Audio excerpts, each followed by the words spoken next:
సాధారణంగా మృత్యు వచ్చేస్తోంది అంటే ఒక రోగం కారణం చెప్తాం.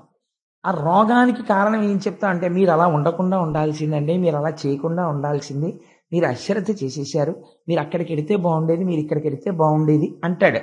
తప్పించి మరణము ఆసన్నమైపోతోంది, దానికి ఒక కారణము చూపించాలి కాబట్టి ఒక వ్యాధి కనపడుతోంది. కాబట్టి 1,00,00,000 మంది వైద్యులు కూడి వచ్చిన కాని మరణమయ్యది వ్యాధి మాన్పలేరు. ఈ శరీరం వెళ్ళిపోవడానికి మూట సర్దేసుకుంటోంది. కాబట్టి ఇది ఈశ్వర సంకల్పము. కాబట్టి శరీరమును డొల్ల చెయ్యడానికి ఈశ్వరుడు రోగమును పంపించాడు. కాబట్టి ఇది వెళ్ళిపోవడానికి సిద్ధపడిపోతోంది. నేను దీన్ని వెళ్ళిపోవడానికి అంగీకరిస్తున్నాను. ఈశ్వరుడు యొక్క సంకల్పము మారదు, ఇది వెళ్ళిపోతుంది అన్న మాట ఎన్ని కోట్ల మందిలో ఏ ఒక్కడంటాడో నాకు చెప్పండి. పరీక్షిత్ అంటున్నాడు ఇవాళ, వృగాధీశ విశానలంబునకు మీ నొప్పింతు శంకింప ఈశ్వర సంకల్పము నేడు మానదు. కానీ ఆయన అడుగుతున్నది ఏమిటంటే, నేను చచ్చిపోకుండా చూడండి అని నేను ఎవరిని అడగను, నన్ను రక్షించమని నేను అడగను.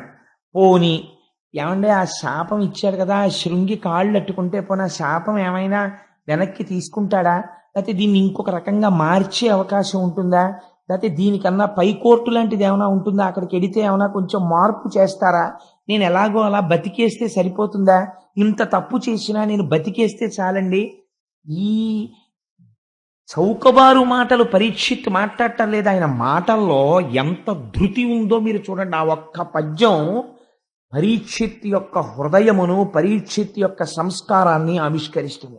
ఆయన అడుగుతున్నది ఏమిటి అంటే, భవిష్యత్ జన్మ జన్మంబులన్, నాకు భవిష్యత్తులో, భవిష్యత్ అంటే ఏంటి, ఇప్పుడు ప్రస్తుతం ఉన్నది కలియుగమే కదా, మళ్ళీ ఉత్తర జన్మ తీసుకున్నప్పుడు నాకు జన్మము వచ్చినప్పుడు నాకేం కావాలి, హరి చింతారతియున్, నా మనస్సు ఎప్పుడూ శ్రీ మహావిష్ణువునే స్మరిస్తూ ఉండాలి. శృంగి ఇచ్చినటువంటి శాపము చేత 7 రోజుల లోపల తనకు మరణం ఆసన్నమవుతోందని తెలుసుకున్నవాడై గంగానది ఒడ్డుకి చేరి ప్రాయోపవేశం చేసి శరీరము వదలడానికని నిర్ణయం చేసుకున్నాడు. అలా నిర్ణయం చేసుకున్నటువంటి పరీక్షిత్ మహారాజు గారిని చూడడం కోసమని వశిష్ఠ, విశ్వామిత్ర, గౌతమ మొదలై అగస్త్యుడు మొదలైనటువంటి గొప్ప గొప్ప ఋషులందరూ కూడా ఇచ్చేశారు. అదే సమయంలో మహానుభావుడైనటువంటి శుకబ్రహ్మ కూడా అక్కడికి ఇచ్చేశారు. ఇచ్చేసి శుకబ్రహ్మ రావడం ఎందుకంత గొప్పతనం అంటే, ఒక సమస్య ఏర్పడడం గొప్పతనం కాదు. కలియుగ ప్రవేశం జరిగితే దానికి పరీక్షిత్ మహారాజు గారు ఒక్కడే కాదు దానివల్ల ప్రభావితుడైన వాడు. కలియుగంలో ఉన్నటువంటి మనం అందరం కూడా కలిచేత బాధింపబడుతున్న వాళ్ళని. కాబట్టి ఇప్పుడు కలిబాధ నుంచి తప్పుకోవడానికి మార్గం ఏదైనా ఉంటుందా, ఇది చెప్పేవాడు ఎవరైనా ఉండాలి. కలి వస్తే ఎలా ఉంటుంది, ఇన్ని బాధలు పెడతాడు, ఇవన్నీ అసలు యథార్థంగా ఎలా ఉంటుందంటే, గోంగూర పప్పు అన్నం తింటున్న వాడి దగ్గరికి వెళ్ళి గోంగూర పప్పు తింటే ఎలా ఉంటుందో చెప్పినట్టు ఉంటుంది. కలి బాధలు మనకి తెలియనివి పడుతున్నవే కదా. కొత్తగా కలి పురుషుడు ప్రవేశిస్తే ఇలా ఉంటుందండి అంటే, బహుశా ఈ బాధలన్నీ దానివల్ల అని తెలుస్తుందేమో తప్ప, కడుపు నొప్పితో ఉన్నవాడికి కడుపు నొప్పి ఎందుకు వచ్చింది అంటే, మీ కడుపులో చిన్న పుండు వేసిందండి దానివల్ల వస్తోంది నొప్పి అంటే, ఏమిటి దానివల్ల ప్రయోజనం, అంతకు ముందు నొప్పి ఉంది ఇప్పుడు నొప్పి ఉంది కాబట్టి పుండు ఉందని తెలిసిందంతే. అలా బాధలు ఎందుకు వస్తున్నాయి అంటే, ప్రధానంగా అంటే ఈ యుగంలో మనస్సు ఎందుకు ఈశ్వరుడి దగ్గర ఉండట్లేదు అంటే, కలి యొక్క ప్రభావం ఎక్కువగా ఉండడం చేత. అది చెప్పడం పెద్ద విషయం కాదు. కానీ కలి ప్రవేశము జరిగిన తరువాత మనకి ఈశ్వరుని యొక్క పాదముల యందు విస్మృతి లేని భక్తిని పొందడానికి కావలసినటువంటి మార్గములు కానీ, లేదా కలియుగ ప్రవేశము తర్వాత కలి ప్రభావం మన మీద ప్రసరించకుండా ఉండడం కోసమని మనం చెయ్యవలసినటువంటి ప్రయత్నాన్నైనా చెప్పగలిగినటువంటి సమర్థుడు ఒకడు రావాలి. అటువంటి సమర్థుడు వచ్చాడు. ఆయన శుకుడు. ఆ శుకబ్రహ్మ మహానుభావుడు వచ్చి కూర్చుని పరీక్షిత్ మహారాజు గారితో మాట్లాడడం ప్రారంభం చేశాడు. శుకమహర్షిని చూసి అర్ఘ్యపాద్యాదులు ఇచ్చి కూర్చోబెట్టారు. మీరు ఇక్కడ ఒక విషయాన్ని కొంచెం, అంటే నేను తరచూ విశ్లేషణ చేయడానికి ఒక కారణం ఉంది. ఇది అలా చెప్పడం ఒక పురాణ విషయంగా దాన్ని చెప్పడం నాకంత పెద్ద ఆసక్తి అనిపించదు. ఎందుచేత అంటే, నేను పురాణంలో ఎలా ఉందో అలా యథాతథంగా పరీక్షిత్ మహారాజు గారు ప్రాయోపవేశం చేశారు, శుకమహర్షి వచ్చారు, ఆయన్ని చూసి చాలా సంతోషించారు. నేను చచ్చిపోయే ముందు నువ్వు వచ్చావు, చాలా సంతోషమయ్యా, అందుకని నీ కాళ్ళు కడుక్కో, చేతులు కడుక్కో, నీళ్ళు ఇచ్చాడు, కాసి నీళ్లు తాగు, నీళ్ళు ఇచ్చాడు, నమస్కారం పెట్టాడు, సాష్టాంగం చేశాడు. ఇవి చెప్పాను అనుకోండి, ఏమిటి అందులో గొప్పతనం ఉంది నాకు చెప్పండి. ఉంది ఒక గొప్పతనం. ఏమిటంటే ఎవరికైనా మృత్యు ఆసన్నమైపోయింది అని చెప్పారనుకోండి, అయ్యా మీరు ఇంకో 2 రోజుల్లో వెళ్ళిపోతారు, లేకపోతే 3 రోజుల్లో వెళ్ళిపోతారు అని చెప్పారనుకోండి. చెప్తే అప్పుడు ఎవరైనా, ఏమండి కొంచెం మంచి విషయాలు చెప్దామని వచ్చాం, మీకు భాగవతం చెప్దామని వచ్చామండి, లేకపోతే ఆ రామాయణంలో అరణ్యకాండలో ఒక విషయం తెలుసుకుందాం మేము, అది చెప్దామని వచ్చామండి అన్నారు అనుకోండి. నేను ఇలా అన్నానని మీరు అనుకోవద్దు. సాధారణంగా మనిషి ప్రవృత్తి ఎలా ఉంటుందంటే, బాబు ఇప్పుడు ఎందుకండి, అందుకే మన వాళ్ళు ఒక మోట సామెత ఒకటి చెప్తూ ఉంటారు, ఒక ముతక సామెత, చచ్చే వేళ సంధ్యమంత్రం అని. అప్పుడు ఎవడు దాని గురించి, రామాయణం గురించి, భాగవతం గురించి విందామని అనుకుంటాడు సామాన్యమైనటువంటి వ్యక్తి. అప్పుడు ఎవరికైనా ఎలా ఉంటుందంటే, ఆ ఉన్న 2 రోజులు భార్యా బిడ్డల్ని చూసుకోవాలని. అందుకే కదా మనకి ఒక సంప్రదాయం ఏర్పడిపోయింది. డాక్టర్ గారు ఈయన వెళ్ళిపోతాడండి అని చెప్పరు. ఎలా చెప్తారంటే, దగ్గర వాళ్ళు ఎవరైనా ఉంటే, ముఖ్యమైన వాళ్ళు ఉంటే టెలిగ్రామ్ కొట్టడమో ఫోన్ చేయడమో చేసి పిలిపించేసుకోండి అని చెప్తారు. అంటే దాని ఉద్దేశం ఏంటంటే, ఇంక ఈయన వెళ్ళిపోతాడు, చిట్ట చివరి చూపు దక్కుతుందని. అందులో మనం దోషం పట్టవలసిన తప్పేం లేదు. ఇంచేత అంటే లోకము యొక్క పోకడని బట్టి వాళ్ళు చెప్తారు. అలాగా చెప్తే అయిన వాళ్ళు అందరూ వస్తారు, ఒకసారి ఇంటెన్సివ్ కేర్ యూనిట్ అద్దం దగ్గర నుంచి చూస్తారు, వెళ్ళిపోతారు. వాడికి టెన్షన్ మరీ ఎక్కువైపోతుంది లోపల ఉన్న వాడికి. ఎప్పుడు రాని వాళ్ళందరూ వచ్చి అద్దం దగ్గర నించున్నారంటే ఏమిటి దాని అర్థాంతం, ముందు వాడికి అనుభవం లేదేమిటి. సో మనం వెళ్ళిపోయే టైం అయిపోతుంది అన్నమాట అని వాడికి భయం ఎక్కువైపోతుంది. ఎన్ని ఎటెన్ వేసినా బీపీ రీడింగ్ మాత్రం పెరిగిపోతూనే ఉంటుంది. అది వేరే విషయం అనుకోండి. కానీ ఇక్కడ పరీక్షిత్ మహారాజు గారు ఒక గొప్ప విషయం చేశాడు. పరమధార్మికుడు అని ఎందుకు చెప్పవలసి వచ్చిందంటే, శుకమహర్షి వస్తే ఎవ్వరూ వెయ్యనటువంటి ప్రశ్న ఒకటి వేశాడు. ఈ ప్రశ్న వేస్తే శుకుడు ఏమనాలంటే, ఓ నవ్వు నవ్వి గొప్ప ప్రశ్న అడిగావులేవా, ఇదేం చల్లుతుంది ఏమిటనాలి. వాళ్ళిద్దరు అలా మాట్లాడుకోలేదు, అది విచిత్రం. పరీక్షిత్ మహారాజు గారు అన్నారు, 7 రోజులలో నాకు మరణము ఖాయమన్న విషయము నాకు తెలిసిపోయినది. నేను పాము చేత కరవబడతానని శృంగి శపించాడు. శృంగి నన్ను శపించాడని నేను ఎంత మాత్రమో ఖేదపట్టలేదు. కానీ నేను దేనికి బాధపడుతున్నానంటే, పరమధార్మికులైనటువంటి పాండవుల వంశంలో జన్మించినటువంటి వాడై తపస్సు చేసుకుంటున్నటువంటి బ్రాహ్మీమూర్తి అయ్యున్నటువంటి ఒక మహర్షి యొక్క మెడలో మృత సర్పమును వేశాను. నేను చేయరాని పని చేశాను అని నేను బాధపడుతున్నాను. ఎంత గొప్ప మాట చెప్పాడో చూడండి పరీక్షిత్. ఉరగాధీశునకు నేనొప్పింతు. నేను శృంగి నన్ను ఎలా శపించాడో అలాగే ఈ శరీరాన్ని తీసుకెళ్ళి ఆ పాముకి అప్పజెప్పేస్తాను. మీరు ఆ మాటలు కొంచెం జాగ్రత్తగా వినాలి. ఉరగాధీశ విషానలంబునకు మేనొప్పింతు, శంకింపను, ఈశ్వర నిర్ణయము మారదు. ఈ శరీరాన్ని తీసుకెళ్ళి ఉరగాధీశ విషానలంబునకు, పాములకన్నింటికీ కూడా అధిపతి అయిన వాడు ఎవరున్నాడో అటువంటి ఉత్కృష్టమైనటువంటి పాము యొక్క విషానికి ఈ శరీరాన్ని అప్పచెప్పేస్తాను. నేను ఆ పాము రాకుండా ఏం చేద్దాం, ఆ పాముని పట్టే వాళ్ళని ఎవరినన్నా చూడండి, లేకపోతే పాము రాకుండా చుట్టూ అగ్నిజ్వాలలు పెట్టండి, కాపలా కాయండి, ఇంకా సెక్యూరిటీ బీఫప్ చేసేయండి అని నేను ఎప్పుడు అనను. నేను అనేది ఐ యాక్సెప్ట్ ది డెత్. అది అందులో ఉన్న స్టేట్మెంట్. నేను మరణమును అంగీకరించుచున్నాను. ఉరగాధీశ విషానలంబునకు మేనొప్పింతు, శంకింప, ఈశ్వర నిర్ణయము, ఈశ్వర సంకల్పము నేడు మానదు. ఈశ్వరుడు ఏది సంకల్పం చేశాడో అది ఇవాళ మారిపో అంటే మారేది కాదు. భవిష్యజ్జన్మ జన్మంబులన్ హరి చింతారతియున్, హరి ప్రణుతి, భాషాకర్ణ నాసక్తియున్, హరి పాదాంబుజ సేవయున్ కల్గు మీరద్ధిన్ ప్రసాదింపరే. ఇది అడిగాడు. అక్కడికి ఎందరో ఋషులు వచ్చారు. వాళ్ళని ఆయన అడిగిన విషయం ఏమడిగాడంటే, నేను వృగాధీశ విషానలంబునకు మేనొప్పింతు శంకింప, ఈశ్వర సంకల్పము నేడు మానదు. ఈశ్వరుడు ఏమి సంకల్పం చేశాడో ఆ సంకల్పం జరుగుతుంది. ఈ మాట చెప్పడానికండి ఇలా పద్యం రాయాలన్నా, వ్యాసుడి హృదయాన్ని అర్థం చేసుకొని యథాతథంగా తెలుగులో ఇలాంటి మాటలు పడాలన్నా రామచంద్రమూర్తి అనుగ్రహం ఉంది కాబట్టి పడ్డాయి. సాధారణంగా మృత్యు వచ్చేస్తోంది అంటే ఒక రోగం కారణం చెప్తాం. ఆ రోగానికి కారణం ఏం చెప్తా అంటే, మీరు అలా ఉండకుండా ఉండాల్సిందండి, మీరు అలా చేయకుండా ఉండాల్సింది, మీరు అశ్రద్ధ చేసేశారు, మీరు అక్కడికి వెడితే బాగుండేది, మీరు ఇక్కడికి వెడితే బాగుండేది అంటాడు. తప్పించి మరణము ఆసన్నం అయిపోతోంది, దానికి ఒక కారణము చూపించాలి కాబట్టి ఒక వ్యాధి కనపడుతోంది కాబట్టి 1,000,000 మంది వైద్యులు కూడి వచ్చిన కాని మరణమయ్యడి వ్యాధి మాన్పలేరు. ఈ శరీరం వెళ్ళిపోవడానికి మూట సర్దేసుకుంటోంది కాబట్టి ఇది ఈశ్వర సంకల్పము. కాబట్టి శరీరమును డొల్ల చెయ్యడానికి ఈశ్వరుడు రోగమును పంపించాడు. కాబట్టి ఇది వెళ్ళిపోవడానికి సిద్ధపడిపోతోంది. నేను దీన్ని వెళ్ళిపోవడానికి అంగీకరిస్తున్నాను. ఈశ్వరుడు యొక్క సంకల్పము మారదు, ఇది వెళ్ళిపోతుంది అన్న మాట ఎన్ని కోట్ల మందిలో ఏ ఒక్కడంటాడో నాకు చెప్పండి. పరీక్షిత్ అంటున్నాడు ఇవాళ. వృగాధీశ విషానలంబునకు మీ నొప్పింతు శంకింప ఈశ్వర సంకల్పము నేడు మానదు.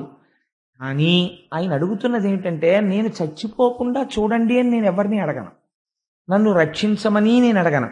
పోని ఏమంటే ఆ శాపం ఇచ్చాడు కదా, ఆ శృంగి కాళ్ళు అట్టుకుంటే పోనీ ఆ శాపం ఏమైనా వెనక్కి తీసుకుంటాడా, లేకపోతే దీన్ని ఇంకొక రకంగా మార్చే అవకాశం ఉంటుందా, లేకపోతే దీనికన్నా పై కోర్టు లాంటిది ఏమైనా ఉంటుందా, అక్కడికి వెడితే ఏమైనా కొంచెం మార్పు చేస్తారా, నేను ఎలాగో అలా బతికేస్తే సరిపోతుందా, ఇంత తప్పు చేసినా నేను బతికేస్తే చాలండి. ఈ చౌకబారు మాటలు పరీక్షిత్ మాట్లాడటం లేదు. ఆయన మాటల్లో ఎంత ధృతి ఉందో మీరు చూడండి. ఆ ఒక్క పద్యం పరీక్షిత్ యొక్క హృదయమును, పరీక్షిత్ యొక్క సంస్కారాన్ని ఆవిష్కరిస్తుంది. ఆయన అడుగుతున్నది ఏమిటి అంటే, భవిష్యత్ జన్మ జన్మంబులన్, నాకు భవిష్యత్తులో, భవిష్యత్ అంటే ఏంటి, ఇప్పుడు ప్రస్తుతం ఉన్నది కలియుగమే కదా, మళ్ళీ ఉత్తర జన్మ తీసుకున్నప్పుడు నాకు జన్మము వచ్చినప్పుడు నాకేం కావాలి, హరి చింతారతియున్, నా మనస్సు ఎప్పుడూ శ్రీ మహావిష్ణువునే స్మరిస్తూ ఉండాలి. హరి ప్రణుతి, స్మరించడం కాదు, ఎక్కడైనా స్వామివారి ఉత్సవమూర్తి కనపడ్డా, దేవాలయం కనపడ్డా, స్వామి దేవాలయం కనపడ్డా దభాల శిరస్సు ఉంచి ఇలా నమస్కరించగలిగినటువంటి సంస్కార బలం నాకు కావాలి. అందుకని హరి చింతారతియున్, హరి ప్రణుతి, భాషాకర్ణనాసక్తియున్. ఎంత గొప్ప మాట చూడండి. అది బాగా చెప్పేవాడు దొరకాలని ఆయన అనలేదు. ఆయన ఏమన్నాడంటే భాషాకర్ణనాసక్తియున్.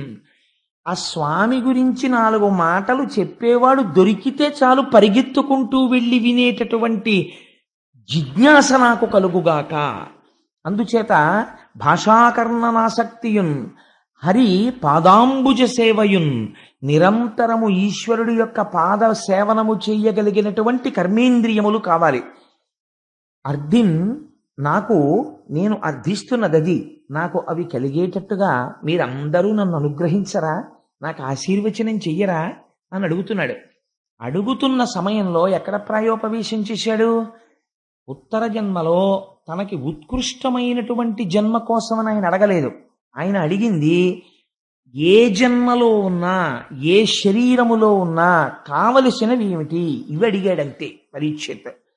హరి చింతారతయున్, హరి ప్రణుతి, భాషాకర్ణనాసక్తియున్, హరి పాదాంబుజ సేవయున్, ఈ 4 నాకు కావాలి అని అడిగితే శుకబ్రహ్మ వచ్చి కూర్చుని ఉంటే శుకబ్రహ్మకి పాద ప్రక్షాళనం చేయించాడు, ఆచమనీయం ఇచ్చాడు, కూర్చోపెట్టి నమస్కరించి ఒక మాట చెప్పాడు. ఆయనకి సాష్టాంగం చేసి, అయ్యా నాకొక్క కోరిక ఉంది, నేను మళ్ళీ పుట్టవలసిన అవసరం లేనటువంటి మోక్షాన్ని పొందడానికి నాకు కల్పవృక్షంలా మీరు వచ్చారు, మీరు ఒక చోట ఉండేటటువంటి వారు కాదు, అటువంటిది మీరు అనుకోకుండా వచ్చి నన్ను అనుగ్రహించారు కనుక నాకు అటువంటి విషయము ఏది ఉన్నదో దానిని నాకు తెలియచేయుడు అని. మీరు ఈ విషయాన్ని కొంచెం జాగ్రత్తగా మీరు వింటే, భాగవతంలో పరీక్షిత్ వేసిన ప్రశ్న ఎవరి కోసం వేశాడో, శుకుడు ఎప్పుడు వస్తాడో మీకు అర్థమైపోతుంది.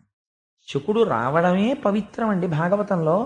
మనకి కూడా చెప్పేవాడికి సమర్థత లేకపోయినా వినేవాళ్ళు ఇంత కుతూహలంతో వింటున్నారని చెప్పి మనకందరికీ దర్శనమివ్వడానికి కూడా శుకబ్రహ్మ వస్తున్నారు. ఎప్పుడు వస్తున్నారో తెలుసా అండి? భీష్మ ఏకాదశి నాడు మధ్యాహ్నం దర్శనం ఇవ్వబోతున్నారు. ఎలా ఇవ్వబోతున్నారని మీకు అనుమానం వస్తుందేమో. మనం విష్ణు సహస్రనామ స్తోత్ర పారాయణం పూర్తి చెయ్యగానే ఆ రోజున శుకబ్రహ్మ వచ్చి మనకి దర్శనమిస్తారు. కావాలంటే మీరు చూడండి. ఇక్కడ విశ్వాసం ఉండాలి, కానీ వారు శుకబ్రహ్మయే. ఎందుకో తెలుసా అండి? సంసారం అంటే ఏమిటో, వైరాగ్యం అంటే ఏమిటో, భక్తి అంటే ఏమిటో, జ్ఞానం అంటే ఏమిటో జీవితంలో కొలచివేసి ఒక మహాపురుషుడు రాణి నరసింహశాస్త్రి గారి కడుపున పుట్టిన వారై వేదాంగములు చదువుకుని ఉపనిషత్తులు చదువుకుని కెమిస్ట్రీలో ప్రొఫెసర్ అయి పిహెచ్డి చేసి సాంస్క్రిట్లో పిహెచ్డి చేసి దేశ విదేశాల్లో యూనివర్సిటీస్లో లెక్చర్స్ ఇచ్చినటువంటి ఒక మహాపురుషుడు సన్యసించి దయానంద సరస్వతి మహారాజ్కి శిష్యులై ఇవాళ ప్రపంచవ్యాప్తంగా ఎన్నో దేశాలలో వేదాంతం మీద ప్రసంగం చేసేటటువంటి ఒక మహాపురుషుడైన తత్వవిధానంద సరస్వతి వారు యవ్వనంలో ఉండగా బ్రిటిష్ గవర్నమెంట్ టైంలో ఐపీఎస్కి సెలెక్ట్ అయితే నువ్వు శిఖ తీసేస్తే ఐపీఎస్ ఇస్తా ఉన్నారు. నేను బ్రాహ్మణ కుటుంబంలో పుట్టాను, నా సదాచారమునకు పిలక ఉండి తీరాలి, నేను పిలక తీనన్నారు. తీయకపోతే ఐపీఎస్ ఇవ్వమన్నారు. నాకు అక్కర్లేదని తిరిగి వచ్చారు ఆయన. పుట్టుకతో అంతటి సదాచార సంపన్నుడు. అటువంటి మహాపురుషుడు మనకి భీష్మేకాదశి నాడు మధ్యాహ్నం వచ్చి విష్ణు సహస్రపారాయణం చేసి కూర్చున్న భక్తులందరినీ ఉద్దేశించి అనుగ్రహ భాషణం చేస్తానని అంగీకరించారు. గోపాలకృష్ణ గారు వెళ్ళి ప్రార్థన చేశారు. మనకి శుకబ్రహ్మ వస్తున్నారా లేదా? శుకబ్రహ్మ అంటే అంతే, ఆయనతో సమానమైన వాడు మహానుభావుడు. ఆ తత్వవిధానంద సరస్వతి దర్శనం మనకి భీష్మ ఏకాదశి నాడు కలగబోతోంది. నిజంగా భీష్మ ఏకాదశి మనని ఎంత తరింప చేసేస్తోందో ఈ సంవత్సరం చూడండి. అందుచేత శుకుడు రావడమే గొప్ప, జవాబు చెప్పగలిగిన వాడు శుకుడంటే. అటువంటి శుకబ్రహ్మ వచ్చి అక్కడ కూర్చుని ఈ మాటలు విని ఒక్క విషయం చెప్పాడు. అంటే గురువు సమర్థత అంటే ఎలా ఉంటుందో చూడండి. గురువు దేని యందు సంగముతో ఉండాలంటే శిష్యుడు యొక్క ఆర్తిని తీర్చగలవాడై ఉండాలి. మీకు ఎదర ఒక చోట వస్తుంది, విశ్వరూపుణ్ణి అడుగుతాడు ఇంద్రుడు, మా భోగములన్నీ నీవి, ఎందుకంటే నువ్వు మా గురువువి, మా భోగములను నువ్వు అనుభవించచ్చు, మా ఐశ్వర్యమంతా నీదంటాడు. విశ్వరూపుడు నవ్వంటాడు, గురువు శిష్యుల యొక్క ఐశ్వర్యము తన ఐశ్వర్యముగా భావించకూడదు, శిష్యులు తన ఐశ్వర్యముగా భావించాలంతే, అంతవరకే. ఐశ్వర్యమునందు కాంక్ష గురువుకి ఎందుకయా? అలా కాంక్ష ఉన్నవాడు గురువు ఎలా అవుతాడో అని అడుగుతాడు.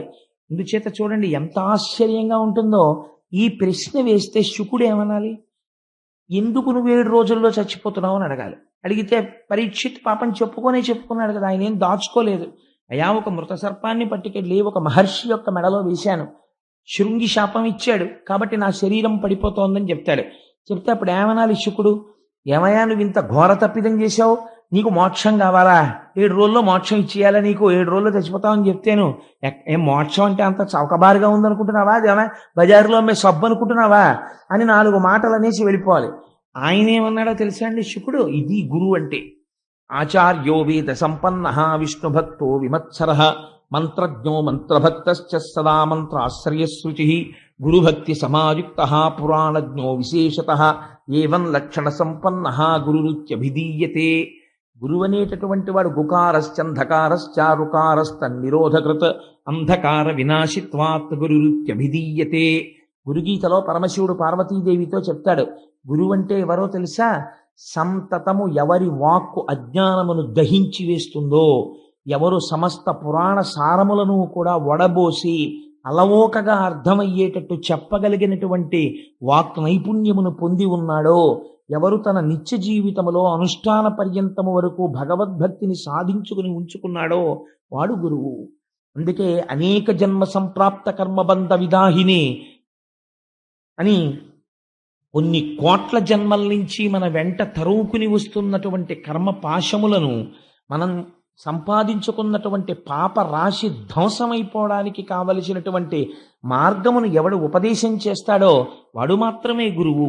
అందుచేత అనేక జన్మ సంప్రాప్త కర్మబంధ విదాహినే జ్ఞానానల ప్రభావేన తస్మై శ్రీ గురవే నమః. గురువు పైకి భౌతికమైన శరీరంతో కనపడుతుంటాడు, కానీ ఆయన జ్ఞానానల ప్రభావేన జ్ఞానమనేటటువంటి అగ్నిహోత్రముగా ఉంటాడు. ఆయన ఎప్పుడూ ఆయనలోంచి జ్ఞానాగ్ని వెదజల్లుతుంటుంది. అటువంటి ఒక బర్నింగ్ వాల్కెనో లాంటి వాడు ఆయన. అటువంటి వాడు గురువు అంటే. అందుకని ఆ గురువు శిష్యుడి యొక్క ప్రశ్నని చూసి అవతల వారు నిరుత్సాహపడేటట్టు మాట్లాడకూడదు. ఎంత అందంగా అన్నాడో చూడండి. వెంటనే శుకుడు అంటాడు, ఇతపూర్వం ఎన్నడూ నేను ఎక్కడా పాలు పితికినంత సేపు కన్నా ఉండనయ్యా, ఇవాళ నీ కోసం నేను ఎలా ఉంటాను, మృత్యుముఖంలో ఉన్నామని నేను ఉంటానా? నేను ఉండను అనలేదు.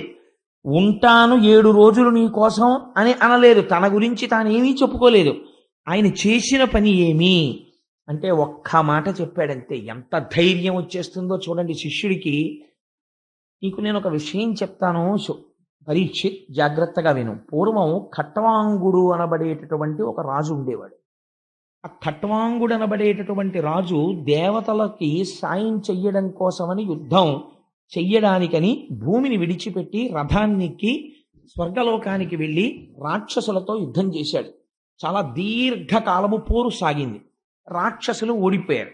ఓడిపోయిన తరువాత దేవతలందరూ ఖట్వాంగుణ్ణి అభినందించారు. అభినందించిన తర్వాత నీకేం వరం కావాలో కోరుకో, ఇంత మా కోసమని కష్టపడి నువ్వు పైలోకానికి వచ్చి యుద్ధం చేసావు కదా, నీకేం వరం కావాలని అడిగారు. అడిగితే ఆయన అన్నాడు, నాకేం వరం అక్కర్లేదు, కానీ నా ఆయుర్దాయం ఎంత మిగిలిందో చెప్తారా అన్నాడు. అంటే వాళ్ళు గబగబా కంప్యూటర్లో బటన్ నొక్కంటే అప్పుడు ఉన్నాయండి అని అనకండి. అంటే వాళ్ళు చూడగలరు కాబట్టి వెంటనే వాళ్ళు చూసి అన్నారు, నీకు ఇంకొక గడియ ఉన్నదయా ఆయుర్దాయం అన్నారు. ఆయన అన్నాడు, షహబాష్, చాలు నేను తరించిపోవడానికి గడియ ఉందా అన్నాడు. అని రథం ఎక్కి గబగబా భూమండలానికి వచ్చేసాడు. వచ్చేసి అంతఃపురంలోకి వెళ్ళిపోయి ఈ మాట చెప్పేసి ధ్యానమగ్నుడై ఈశ్వరుణ్ణి ధ్యానం చేస్తూ కూర్చొని శరీరాన్ని విడిచిపెట్టేసి మోక్షాన్ని చేరుకున్నాడు. నీకు 7 రోజులు టైం ఉంది, 2 గడియల్లో మోక్షానికి వెళ్ళిన వాడు ఉన్నాడు, నీకు రాకపోవడం ఏమిటి మోక్షం అన్నాడు శుకుడు. ఎంత గొప్ప మాట చూడండి.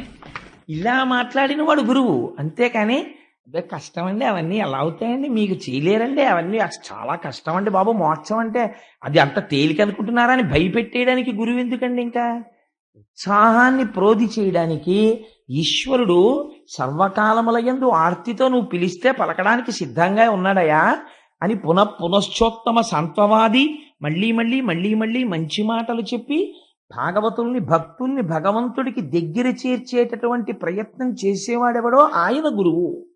అంతేగాని తన పాండితీ ప్రకర్షని ఆవిష్కరించడం కోసం పెద్ద పెద్ద విషయాలన్నీ తీసుకొచ్చి చెప్పేసి అయితే ఇంకా మన జీవితంలో మనకి ఏం అర్థం కావురా, అనవసరం అని చెప్పి వాళ్ళు చిన్నబుచ్చుకుని వెళ్ళిపోయేటట్టుగా చేసినవాడు గురువు కాడు. శుకుడు తలుచుకుంటే చాలా గహనంగా చెప్పగలడు, కానీ ఆయన అలా చెప్పలేదు. ఎంత అందంగా మాట్లాడాడో చూడండి. భాగవతానికి ఉన్న గొప్ప లక్షణం మీరు ఒక్కటి గమనించాలి. పరీక్షిత్ ఎవరికి ప్రతినిధో తెలుసా అండి? 7 రోజులలో మరణించే వారందరికీ పరీక్షిత్ ప్రతినిధి. 7 రోజులలో మరణించే స్వభావం ఉన్న వాళ్ళు ఎవరు? ఈ సమస్త జగత్తుకి అదే పరిణామం. ఎందుచేత అంటే ఆయన దేశాన్ని ఏలినవాడు కావచ్చు, మహాజ్ఞాని కావచ్చు, గొప్ప చిత్రకారుడు కావచ్చు, కవి కావచ్చు, పండితుడు కావచ్చు. ఎవరైనా ఎంతకాలం బ్రతుకుతారు అంటే 7 రోజులే. ఎందుకంటే 8వ రోజు లేదు చచ్చిపోవడానికి. చచ్చిపోతే ఆది సోమ మంగ బుధ గురు శుక్ర శని 7 రోజుల్లోనే చచ్చిపోవాలి. కాబట్టి ఎవరికైనా ఎన్ని రోజులు మిగిలాయి? 7 రోజులే మిగిలాయి. కాబట్టి 7 రోజులలో మోక్షాన్ని పొందడానికి ఏం చెయ్యాలని పరీక్షిత్ వేసిన ప్రశ్న అందరి తరపున పరీక్షిత్ వేసేసినట్టే. ఇప్పుడు శుకుడు చెప్పింది ఎవరికి చెప్పినట్టు? అందరికీ చెప్పేసినట్టే. ఇప్పుడు పరీక్షిత్ అందుకున్నట్టు అందుకున్నవాడు ఎవడో వాళ్ళందరూ పరీక్షిత్తుల మోక్షాన్ని పొందుతారంతే. అంతే అక్కడ ఉన్నటువంటి విషయం. మీకు భాగవతంలో ఉన్న గొప్ప రహస్యం ఏమిటో తెలుసా అండి? ఒక ఆయన్ని 7 రోజుల్లో చచ్చిపోతావు రా అన్నారు. 7 రోజుల్లో నేను ఏం చేస్తే మళ్ళీ పుట్టనని మోక్షం పొందాడు ఒక ఆయన. నువ్వు 8వ గర్భానికి చచ్చిపోతావు ఈ అమ్మాయికి అన్నారు ఒక ఆయన్ని. 8వ గర్భానికి నేను చచ్చిపోతానేమోనని బెంగ పెట్టుకుని ప్రతి నిమిషం ఆఖరిలో చచ్చిపోయి బతికాడు ఒక ఆయన, కంసుడు. కాబట్టి ఈయనకన్నా ఆయనకి ఎక్కువ టైం ఉంది, కానీ ఆయన చచ్చిపోతూనే ఉన్నాడు ప్రతి క్షణం చావుకి భయపడి. ప్రపంచంలో చావుకి భయపడడం అంత వెర్రితనం ఇంకొకటి లేదు. ఎందుచేత చావుకి భయపడి మీరు ఎంత దూరం పారిపోగలరు? పోని అది ఎప్పుడు వస్తుందో తెలుసా అంటే తెలియదు. శుకుడు చెప్తాడు, అసలు మరణమనేటటువంటి దానికి ప్రధాన కారణమేమి? మరణమనేటటువంటి దాన్ని ఢీకొట్టడానికి కావలసిన ప్రయత్నము చేయకపోవుటయే. మీరు ఒకటి ఆలోచించండి. ప్రతి జీవి కూడా, ప్రత్యేకించి మనుష్యుడు ఏం చేస్తాడు? నేను నా సొంతంగా చెప్పట్లేదు, శుకుడు చెప్పిన మాటలు చెప్తున్నాను. ఒక పొయ్యి, ఒక రోలు, ఇవి శుకుడు వాడిన మాటలు. ఒక పొయ్యి, ఒక రోలు, ఒక భార్య, కొందరు బిడ్డలు, కుటుంబము, సంసారము, ఇవి దేనికి పనికొస్తాయి? తన జీవనయాత్ర సాగించుకోవడానికి పనికొస్తాయి. ఎందుకనంటే రొయ్యి పోలు ఆ, ఆ, ఆ రోలు పొయ్యి అని ఎందుకు వాడాడంటే బహుశా ఆ రోజుల్లో ధాన్యం తెచ్చుకుని దంచుకుని ఉడికించుకునేవారు కాబట్టి. ఇవి రెండు దేహయాత్ర సాగించడానికి. కాబట్టి ఇప్పుడు రెండోది ఏమిటి, ఒక భార్య కొంతమంది బిడ్డలు. ఇంకా ఈ నిరంతరము దేని గురించి ఆలోచన చేస్తాడో శరీరము యొక్క పటుత్వము సన్నగిల్లిపోతూ ఉంటుంది, శరీరము ముడతలు పడిపోతూ ఉంటుంది.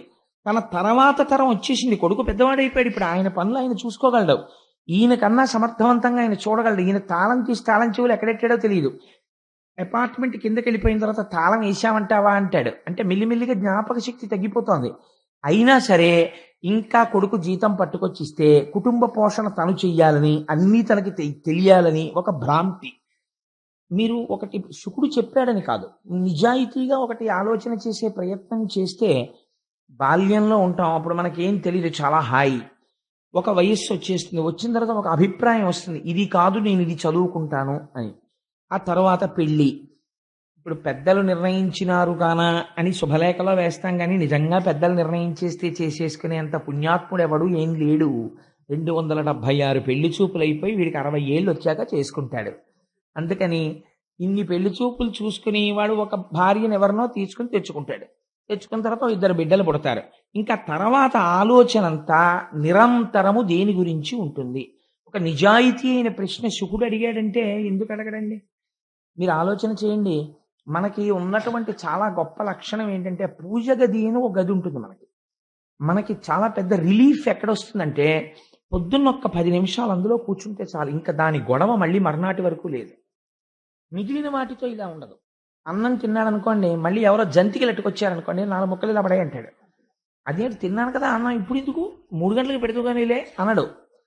లేకపోతే ఎవరో మినపసున్ను అట్టుకొచ్చారనుకోండి, అవి ఎంత బాగా చేశారు అనండి మినపసున్ను అన్నారనుకోండి, ఏదో మినపసున్ను పెట్టు అంటాడు. ఇప్పుడు ఎందుకు రాత్రి భోజనంలో వేయి అనలేడు. ఇంద్రియములకు లొంగుతాడు. ఏది పోతన గారి భాగవతం బట్రా ఖాళీగా ఉందని ఇంకోసారి చదువుకుంటాను అధ్యాయం అనలేడు. చదివేశాను కదండి అదంతాను అంటాడు. లేకపోతే సుందరకాండ చెప్తున్నారండి అన్నారు అనుకోండి, ఆయనకి ఏం పనండి బాబా, అస్తమానం సుందరకాండ చెప్తాడు, ఇప్పటికి ఎన్ని మాటలు చెప్పాడో ఎన్ని మాటలు విన్నామో, సుందరకాండ అంతా నాకు వచ్చండి, సుందరకాండకి నేను ఇది ఏంటంటాడు. విశ్వనాథ సత్యనారాయణ గారు రామాయణ కల్పవృక్షంలో దెప్పి పొడిచాడు, తిన్నా అన్నం తింటం లేదా, చేసిన సంసారం చెయ్యట్లేదా, చదివిన రామాయణం చదవడానికి నీకు వచ్చిన తెగులు ఏమిటని అడిగాడు ఆయన. అందుకని మనకి భగవత్ సంబంధమైన విషయం దగ్గరికి వచ్చేటప్పటికి ఒక విముఖత, పూజామందిరంతో ఉండేటటువంటి సంబంధం అన్నిటికన్నా బాగా ఎక్కడ తగ్గిపోతుందో తెలుసా అండి? వృద్ధాప్యంలోనే. ఎందుకంటే చెప్పడానికి ఒక షాక్ ఒకటి దొరుకుతుంది. మోకాళ్ళ నొప్పులు కదండి, వెళ్ళినా కూర్చోలేని కోడలు దీపం పెడుతుంది అంటాడు.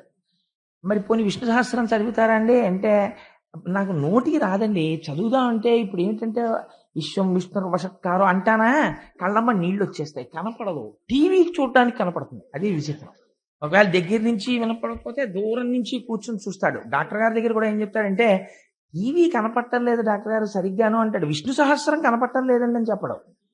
అందుకని ఏమైపోతుందంటే భ్రాంతికి లోనైపోయి జీవితాన్ని గడిపేస్తాడంటే. ఒక గహనమైన వేదాంత విషయం చెప్పేటప్పుడు కొద్దిగా అది మీకు లైటర్ వెయిన్లో చెప్తే బాగుంటుందని నేను జోడించాను తప్ప, నా ఉద్దేశ్యం భాగవతాన్ని ఒక జోకులమయం చేయడం నా ఉద్దేశ్యం కాదు.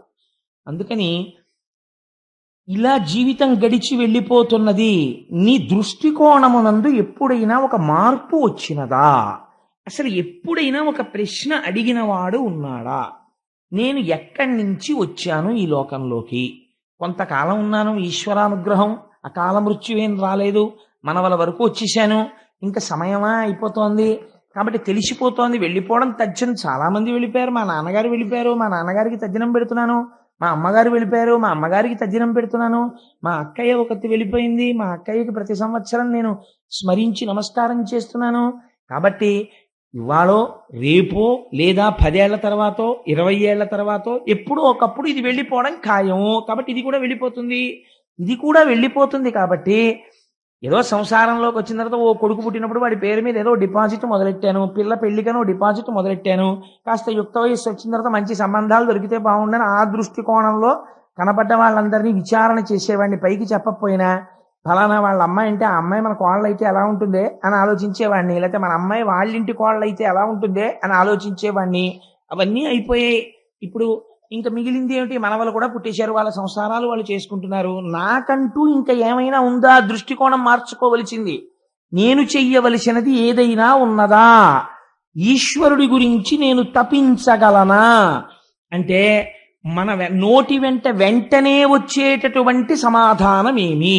మనం ఏం చెప్తామంటే, పెద్ద వయసు అయిపోయింది కదండి, ఏమీ పడదు, ఎక్కడికి వెళ్తామండి, ఎక్కడికి వెళ్ళి కూర్చుంటాం, ఎక్కడికైనా వెళ్ళి ఉండాలని ఉంటుంది, మాకు మాత్రం గుళ్ళు గోపురాలు తిరగాలని ఉండదు ఏమిటి, వెడితే కూర్చోలేం, కూర్చుంటే నిలబడలేం, తింటేనేమో అరగదు అంటే శుకుడు అన్నాడు, వీటికి నీకు పడుకోవడానికి జీవితాంతం పరుపు కావాలని అనుకుంటున్నావు.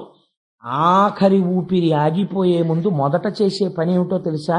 మంచం మీద పోతాడేమోనని కింద పడుకోబెడతారు. ముందే ఎందుకు పడుకోవు? భూతలాన్ని పరుపుగా చేసుకుని నీ చేతిని, ఈశ్వరుడు ఇచ్చిన చేతిని తలగడగా పెట్టుకుని పడుకోవడం నువ్వెందుకు ప్రారంభం చెయ్యలేదు అని అడిగాడు. ఎంత గొప్ప ప్రశ్న అడిగాడో చూడండి. నువ్వు నీ చేతిని తల కింద పెట్టుకుని నా శరీరము వెళ్ళిపోతుందని అంగీకరించి ఈశ్వరాభిముఖుడనవడానికి నేను ఒక ప్రయత్నమును ప్రారంభించి తిని, నా పిల్లల చదువుకి ఓవర్ టైం చేసి సంపాదించాను, నా పిల్లల చదువు కోసం నా వినోదాలు కొన్ని తగ్గించుకొని డిపాజిట్ వేశాను, వాళ్ళ పని అయిపోయింది, ఇంకా వృద్ధిలోకి వచ్చేశారు, నా పని నేను చూసుకోవాలి, ఇంకా నన్ను ఉద్ధరించేవాడేవాడు, అందుకని నన్ను నేను ఉద్ధరించుకోవాలి, అందుకని నన్ను నేను ఉద్ధరించుకోవడం కోసం నేను ఈశ్వరాభిముఖుడనై ఇప్పటి నుంచి ఒక ప్రయత్నం ప్రారంభం చేస్తాను.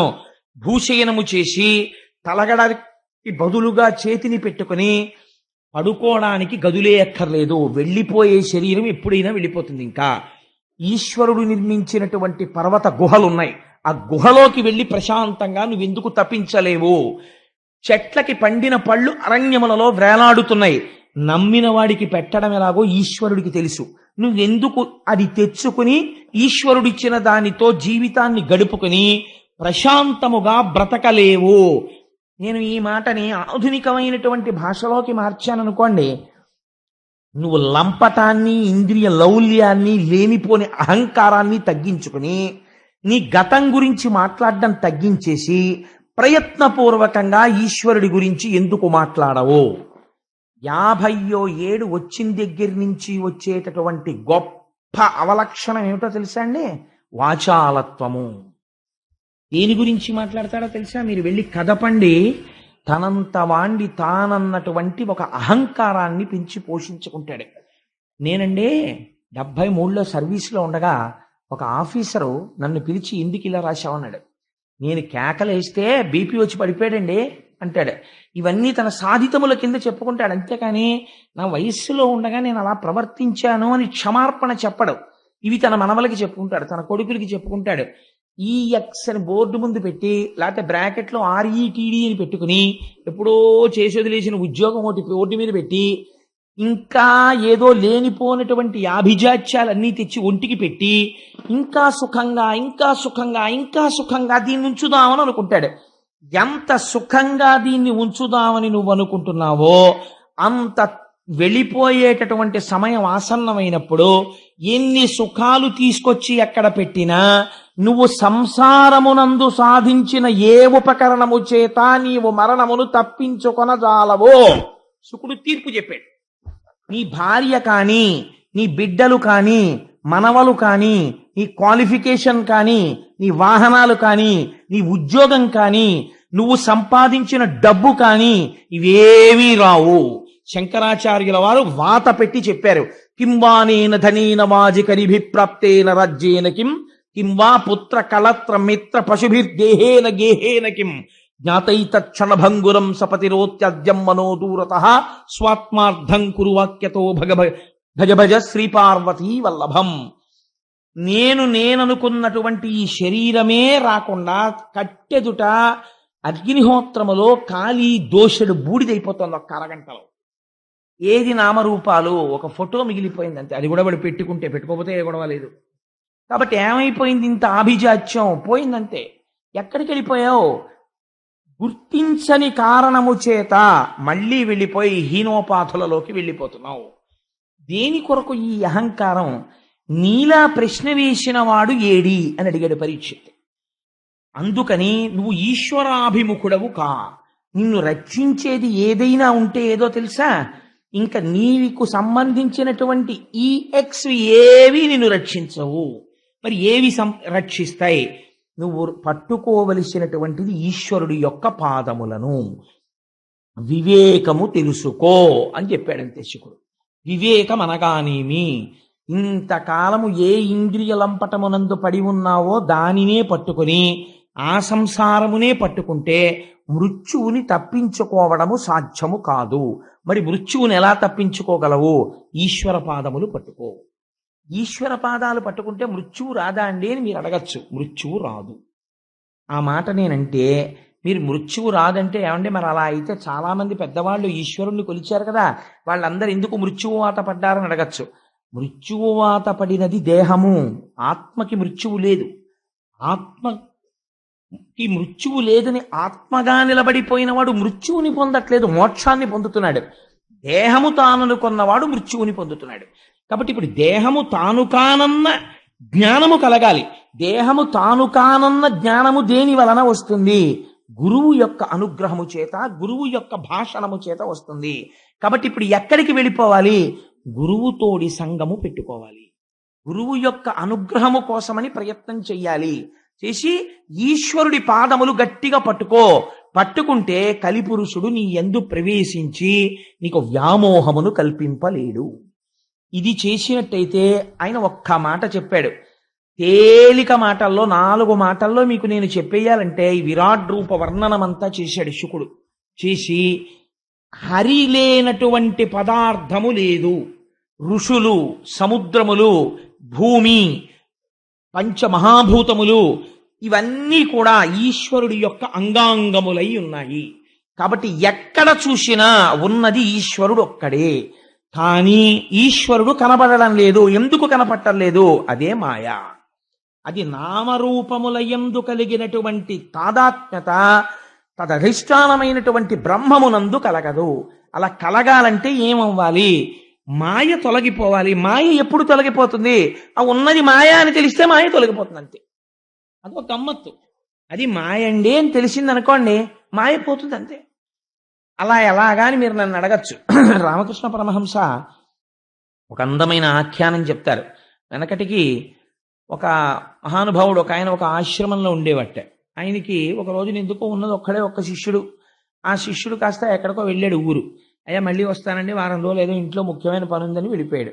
ఈయనకి పాపం అలా వెళ్ళిపోతూ ఒక శిష్యుడి యొక్క అవసరం ఏర్పడింది. ఒక శిష్యుడు ఉండాలి పక్కన.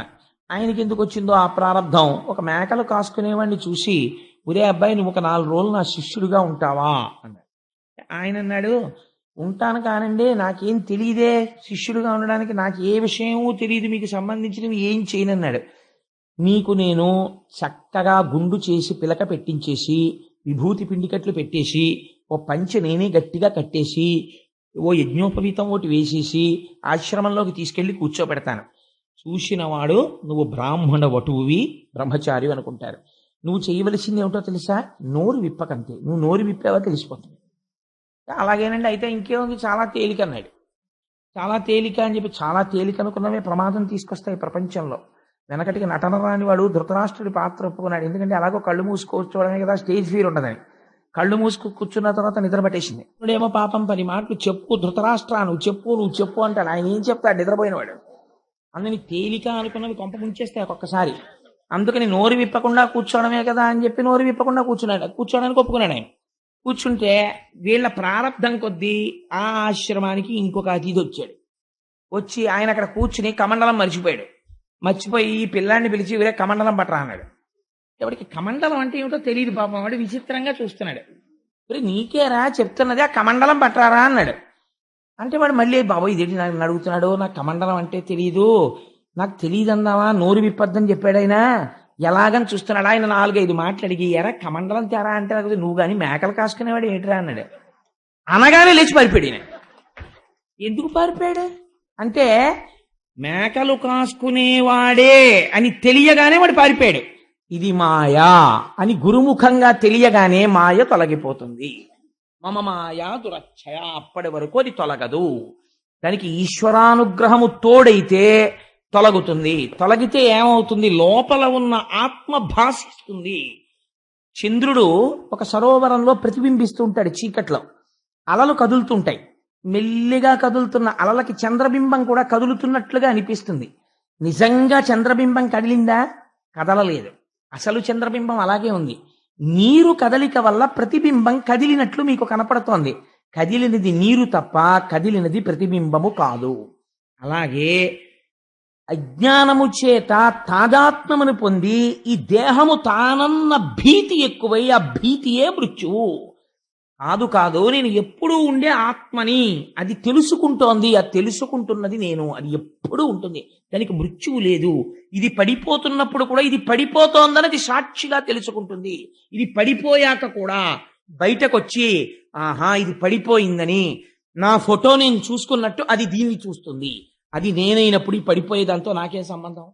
అది పడిపోతుంది, అది సహజం, దానికి మృత్యువు, నాకు మృత్యువు లేదు అని అంగీకరించగలిగి అలా నిలబడగలిగితే మాయ తొలగినది. కానీ అది నేను చెప్పేసినంత తేలికని మీరు అనుకుంటున్నారేమో, అదంత తేలిక వెంటనే పట్టేసుకుంటుంది.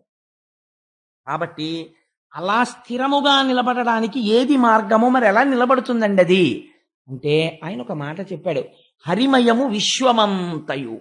ఈశ్వరుడి కోసం నువ్వు ఎక్కడ తిరగక్కర్లేదు పరీక్షిత్. అసలు ఉన్నది శ్రీహరి ఒక్కడే, అది తప్ప ఇంకొకటి లేదు. హరిమయము విశ్వమంతయు, హరి విశ్వమయుండు. ఎంత గొప్ప మాట వేసేసారో చూడండి. విశ్వము హరి, హరి విశ్వము, ఇంకా ఇంకొక పదార్థం ఏం లేదు, ఉన్నది ఒకటే, ఒకటే రెండుగా అలా ఇలా కనపడుతోంది. శుకుడు ఒక ఉపమానం కూడా చెప్పాడు. ఇలా చూసినప్పుడు నా ఎదురుగుండా కూర్చున్న తల్లి ఒక్కరు కనపడతారు. నేను నా గుడ్డుని ఒక వేలితో ఇలా పొడిచాను అనుకోండి, నా ఎదురుగుండా కూర్చున్న ఆవిడ రెండు కింద కనపడతారు. నా వేలితో గుడ్డుని ఇలా పొడవడం వల్ల నా ఎదురుగుండా ఉన్న వ్యక్తి రెండుగా కనపడినట్టు, అజ్ఞానము చేత లోకములో ఈశ్వరుడు, లోకము ఇంకా ఇంకా ఇంకా ఇంకా అలా కనపడుతున్నాయి. కానీ జ్ఞాననేత్రము చేత చూస్తే ఉన్నదొక్కటే. కాబట్టి హరిమయము విశ్వమంతయు, హరి విశ్వమయుండు. సందేహింప పని లేదు. హరిమయము కాని ద్రవ్యము పరమాణువు లేదు వంశపావన వింటే. నువ్వు కానీ సక్రమంగా వినదలుచుకుంటే హరిమయము కానటువంటి పదార్థము ఈ ప్రపంచమునందు లేదు. ఇది తెలుసుకుని సమస్తం ఈశ్వరమయం జగత్ అని నువ్వు అంగీకరించి అంతటా బ్రహ్మమును చూసి ఉన్నది బ్రహ్మమే, ఇది పడిపోతుంది, ఇది పంచభూతములు, బ్రహ్మాండములో ఉన్న పంచభూతములలోంచే పిండాండములోని పంచభూతములు, తన్మాత్రలు, ఇంద్రియములు ఇవన్నీ వచ్చాయి. ఇదంతా ఈశ్వరుడి యొక్క నిర్హేతుకమైన ఒక లీల అని నువ్వు అంగీకరించగలిగితే నీకు ఉత్తర క్షణమే మోక్షము అని బోధ చేసి, అసలు ఈ ఆ భక్తి నిలబడడానికి ఒక మాట చెప్పాడు ఆయన. ఈ భక్తి నువ్వు నీ అంత నువ్వుగా నేను భక్తిగా ఉంటాను, నేను భక్తిగా ఉంటాను, నేను భక్తిగా ఉంటానంటే భక్తిగా ఉండడం కుదరదు. అమరేంద్రాదులు కొల్చు భంగి అయ్యబ్జాక్షు సేవించగా విమల జ్ఞానము భక్తి, విమల జ్ఞానము ముక్తి వైరాగ్యమునొసగున్ తత్కమలాధీసు కథా సుధారస నదీ కల్లోల మాలా పరిభ్రమమెవ్వానికినైన కర్ణయుగళీ పర్వంబు కాకుండునే అని అడిగాడు శుకుడు. నేను ఒక్క మాట చెప్తాను పరీక్షిత్, నువ్వు చెయ్యవలసింది ఏమిటో తెలుసా? ఈశ్వరుడు యందు పూనిక కలగాలి. ఆ పూనిక ఎలా కలుగుతుంది?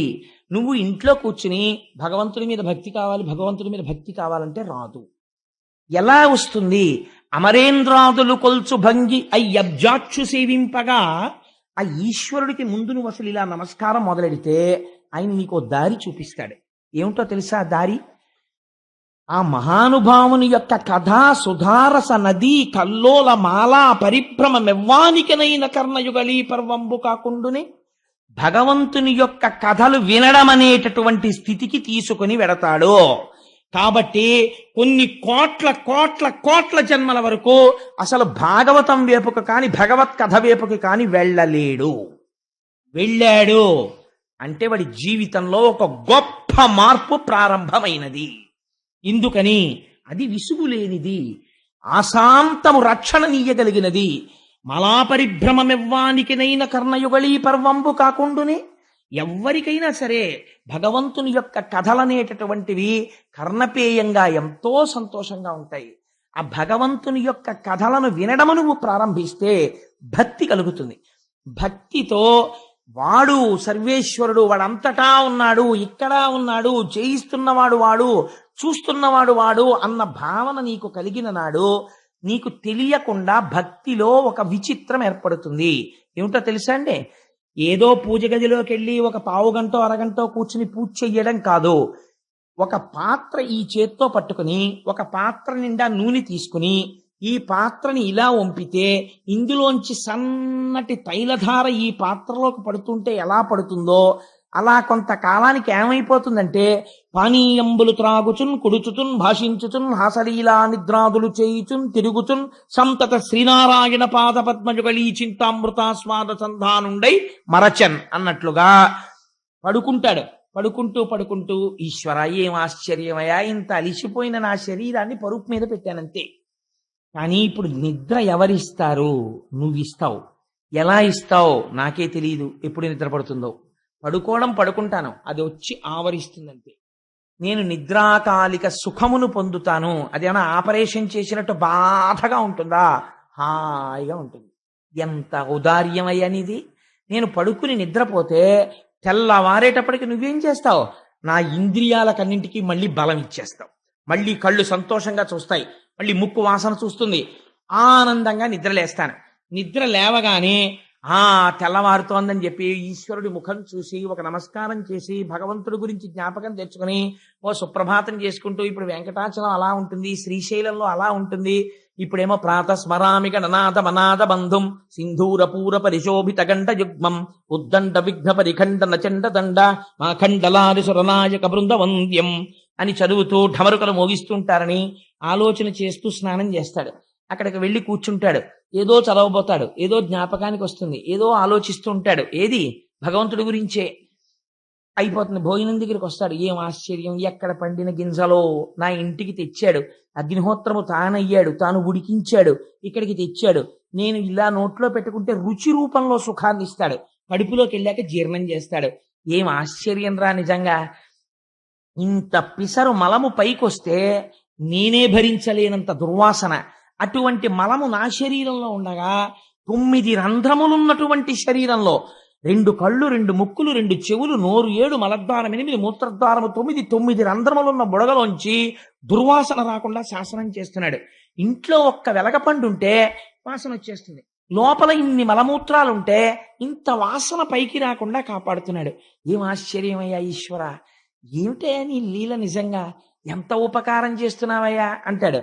ఇప్పుడు మీరు చెప్పండి, ఈ భక్తికి ఒక నియమము, ఒక సమయము అవసరమా? స్వప్నమునందు కూడా, కలలో కూడా ఇదే ఏదో ఆలోచిస్తుంటాడు. అలవాటైపోయింది ఆ మనస్సు. ఆ మనస్సు ఎక్కడ చేరింది? భాగవతానికి ఉన్న రహస్యం ఇదే. మనస్సుకుండేటటువంటి చాలా గొప్ప బలము, చాలా గొప్ప బలహీనత ఒక్కటే గుర్తుపెట్టుకోండి. అది తెలుసుకోకుండా భాగవతం వింటే అసలు అర్థం లేదు. మనస్సుకున్న చాలా గొప్ప బలం ఏమిటో తెలుసా అండి? అదే బలహీనత కూడా. మీరు ఉండమన్న చోట అది ఉండదు. మీరు మనస్సుని తీసుకెళ్ళి, రేపు సత్యనారాయణ స్వామి వారి వ్రతం చేస్తాం కదా, సుబ్రహ్మణ్య శర్మ గారు ఎలా చదువుతారో మీరు చూద్దరు కానీ ఒక్కొక్క గ్రహాన్ని పిలుస్తారు, ఎలా పిలుస్తారో. మనం నిజంగా దృష్టి పెట్టి వింటూ ఉంటే ఆ ఆభరణాలు, ఆ దుస్తులు, ఆ రథం, వాళ్ళు ఎక్కొస్తూ ఉంటారు. నిన్ననే ఆ లోపల సుబ్రహ్మణ్య శర్మ గారు మల్లాది చంద్రశేఖర శాస్త్రి గారు ఉటంకిస్తూ మాట అనుకున్నాం. మీరు పెట్టే అక్షతాగ్రహం, లక్కాగ్రహం, డబ్బాగ్రహం, శబ్దశక్తికి వస్తారు దేవతలు, వచ్చి కూర్చుంటారు అక్కడ. అంత జాగ్రత్తగా నడవాలి ఆ కార్యక్రమం. అందుకని పాపం గోపాలకృష్ణ గారు నిన్న రాత్రి కూడా కూర్చున్నది అంత అందంగా జరగాలని దాని గురించి పెద్ద ఎక్సర్సైజ్. ఎందుకని అంత అందంగా చెయ్యాలి కార్యక్రమం, రేపు భీష్మే కాల్చినాడని. సరే, ఇంతకీ ఆ విషయం నేను ఎందుకు చెప్పానంటే, మీ శ్రద్ధ, ఆ శ్రద్ధ చేత ఏమవుతుంది, స్వప్నమునందు కూడా దాని యందే మనస్సు తగులుకొని ఉంటుంది. అనుషంగికముగా ఇతర వ్యాపారములు నడుస్తుంటాయి, కానీ లోపల మాత్రం ఎప్పుడు దాని యందే నిలబడిపోయి ఉండిపోతాడు. ఇది ఎలా ఉంటుంది అంటే, రమణ మహర్షి ఒక గొప్ప ఉదాహరణ చెప్తారు. ఆడవాళ్ళు నీటి కడవలు తల మీద పెట్టుకుని నడిచి వెళ్ళిపోతూ ఉంటారు. నడిచి వెళ్ళిపోతున్నప్పుడు ఒకళ్ళతో ఒకళ్ళు మాట్లాడుకుంటూ వెళ్ళిపోతూ ఉంటారు. కానీ కాలు దేని మీదైనా ఒక రాతి మీద పడింది అనుకోండి అని ఇలా కాలు పట్టుకోరు, అని కుండ పట్టుకుంటారు. తల మీద ఉన్న కుండని రక్షించుకోవడం దృష్టి ఉంటుంది. మాట్లాడుకుంటూ, నవ్వుకుంటూ, మాటలు చెప్పుకుంటూ వెళ్ళిపోతుంటారు. ఇవన్నీ జరుగుతున్నా దృష్టి తల మీద ఉన్న కుండ మీద ఉన్నట్టు భక్తి పరిణతి చెందితే నువ్వు ఏ పనిలో ఉన్నా నీ మనస్సు ఈశ్వర పాదముల దగ్గర ఉంటుంది. ముక్తికి చేరగలుగుతాడు. ఎక్కడ ప్రారంభం? ఈశ్వర కథ వినడంతో ప్రారంభం. ఇప్పుడు మనస్సు ఏమైంది? ఒక బలహీనత ఉన్నది. ఏమిటా బలహీనత? నువ్వు ఈశ్వరుడి దగ్గర ఉండవే, ఉండదు, వెళ్ళిపోతుంది ఇంకొంచెం.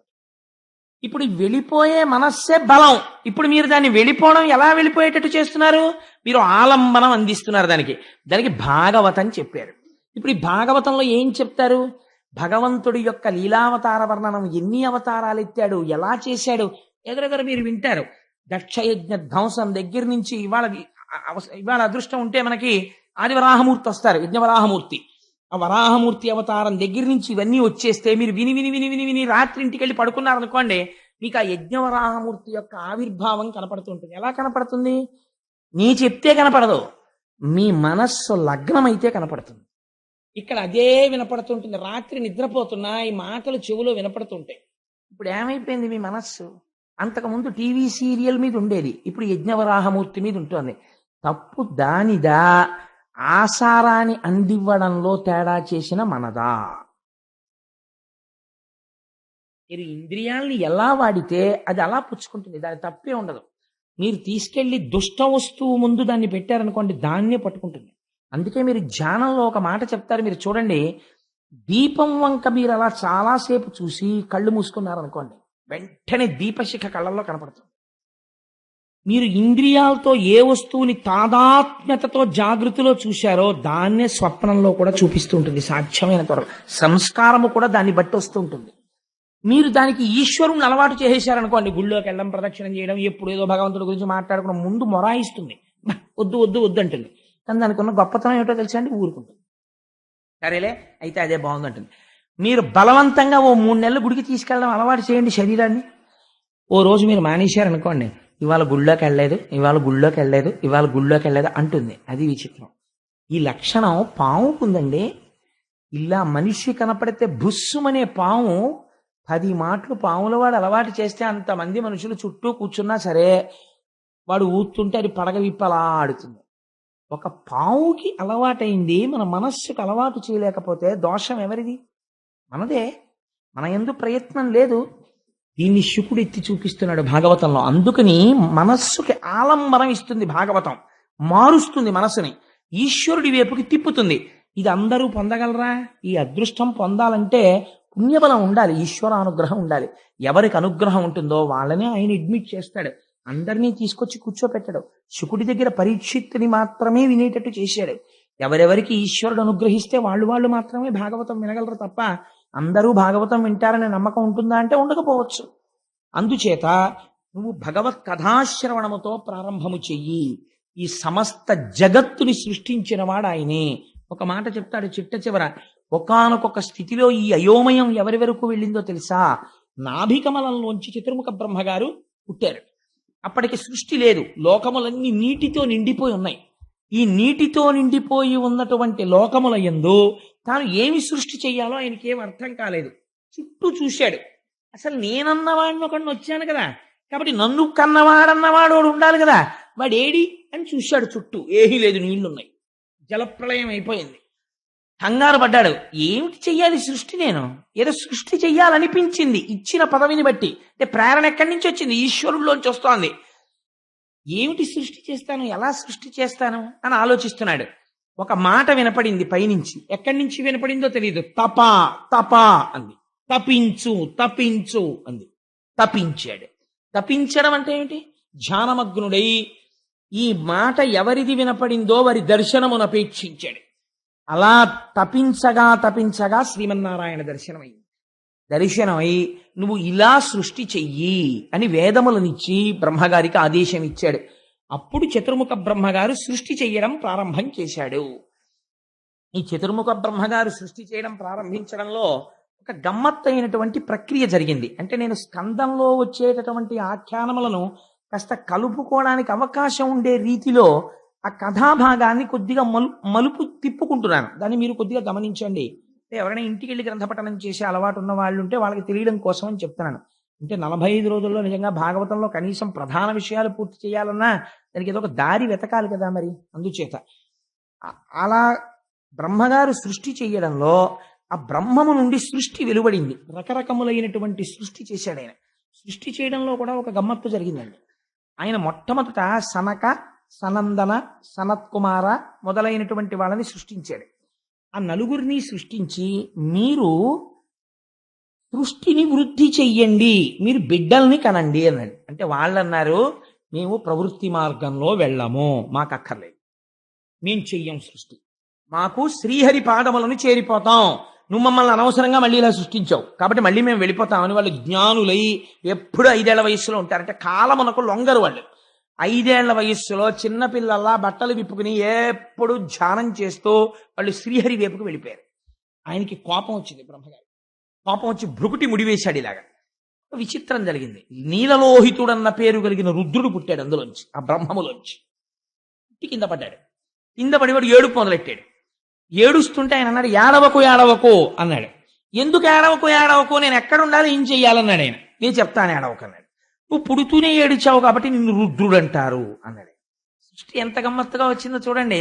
అంటే సంకల్పము చేత సృష్టి ప్రారంభమైంది. ముందు ఎక్కడ అంటే సంకల్పములోంచి రావడం ప్రారంభమైంది. దానికి ఆ మిథున సృష్టి అంటారు. ఇప్పుడు ఉన్నటువంటి సృష్టి మిథున సృష్టి. అంటే స్త్రీ పురుష మైథునం చేత సృష్టి జరుగుతూ ఉంటుంది. లేదా జీవరాశులలో స్త్రీ పురుష మైథునం చేత సృష్టి. అది కాదు, అది సంకల్ప సృష్టి. కేవల ఈశ్వర సంకల్పముతో సృష్టి జరుగుతుంది. అప్పుడు ఆయన కింద పడ్డాడు. కింద పడితే ఆయనకో 8 భార్యల్ని 8 రూపాలని ఇచ్చి నువ్వు అలా ఉండు, సృష్టి చేయి అన్నాడు. అంటే ఆయన కొన్ని గణములను సృష్టించాడు. వాళ్ళు ఉన్న వాళ్ళని తినేయడం మొదలెట్టారు. మళ్ళీ పిలిచి అన్నాడు, నువ్వేం చెయ్యకో, తపస్సు చేసుకుంటూ కూర్చో చాలని. అంటే ఆయన తపస్సు చేసుకుంటూ కూర్చున్నాడు. ఆ తర్వాత వీళ్ళు ఇలా వెళ్ళిపోయారనుకుని ఆలోచన మొదలుపెట్టాడు. ఇలా కూర్చుని ఆలోచిస్తుంటే టంగున ఆయనలోంచి శ్రీమన్నారాయణుడు వచ్చి పడ్డాడు. అలాగే ఆయన శరీరంలోంచి రకరకాల భాగాలలోంచి రకరకాల మహర్షులు బయటకు వచ్చారు. బ్రహ్మగారి ఒడిలోంచి నారద మహర్షి బయటకు వచ్చారు.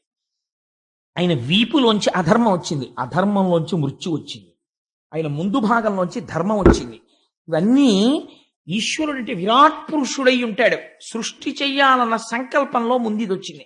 అప్పుడు ఆయన అనుకున్నాడు, ఇలా కాదు, ఇలా నేను సంకల్ప వికల్పాలు చేస్తూ ఎంత సృష్టి చేస్తాను, ఇలా కాదు అని ఒక ఆలోచన. మీకు నేను ఒక విషయం, నేను మా దొరగారితో ఇవాళ కారులో వస్తూ అన్నా, ఇది నేను వేరికి మీకు చెప్పను దొరగారు అని, కానీ నేను ఎందుకో మళ్ళీ చెప్పాలని అనిపిస్తోంది కాబట్టి చెప్పేస్తున్నాను. దీన్ని మీరు మరో రకంగా భావించకండి. దాని లోపల ఉండే అంతరార్థం చాలా విశేషంగా ఉంటుంది. అంటే ఒక్కొక్కసారి సృష్టి చేసేవారి యందు కూడా మోహము కలుగుతుంది.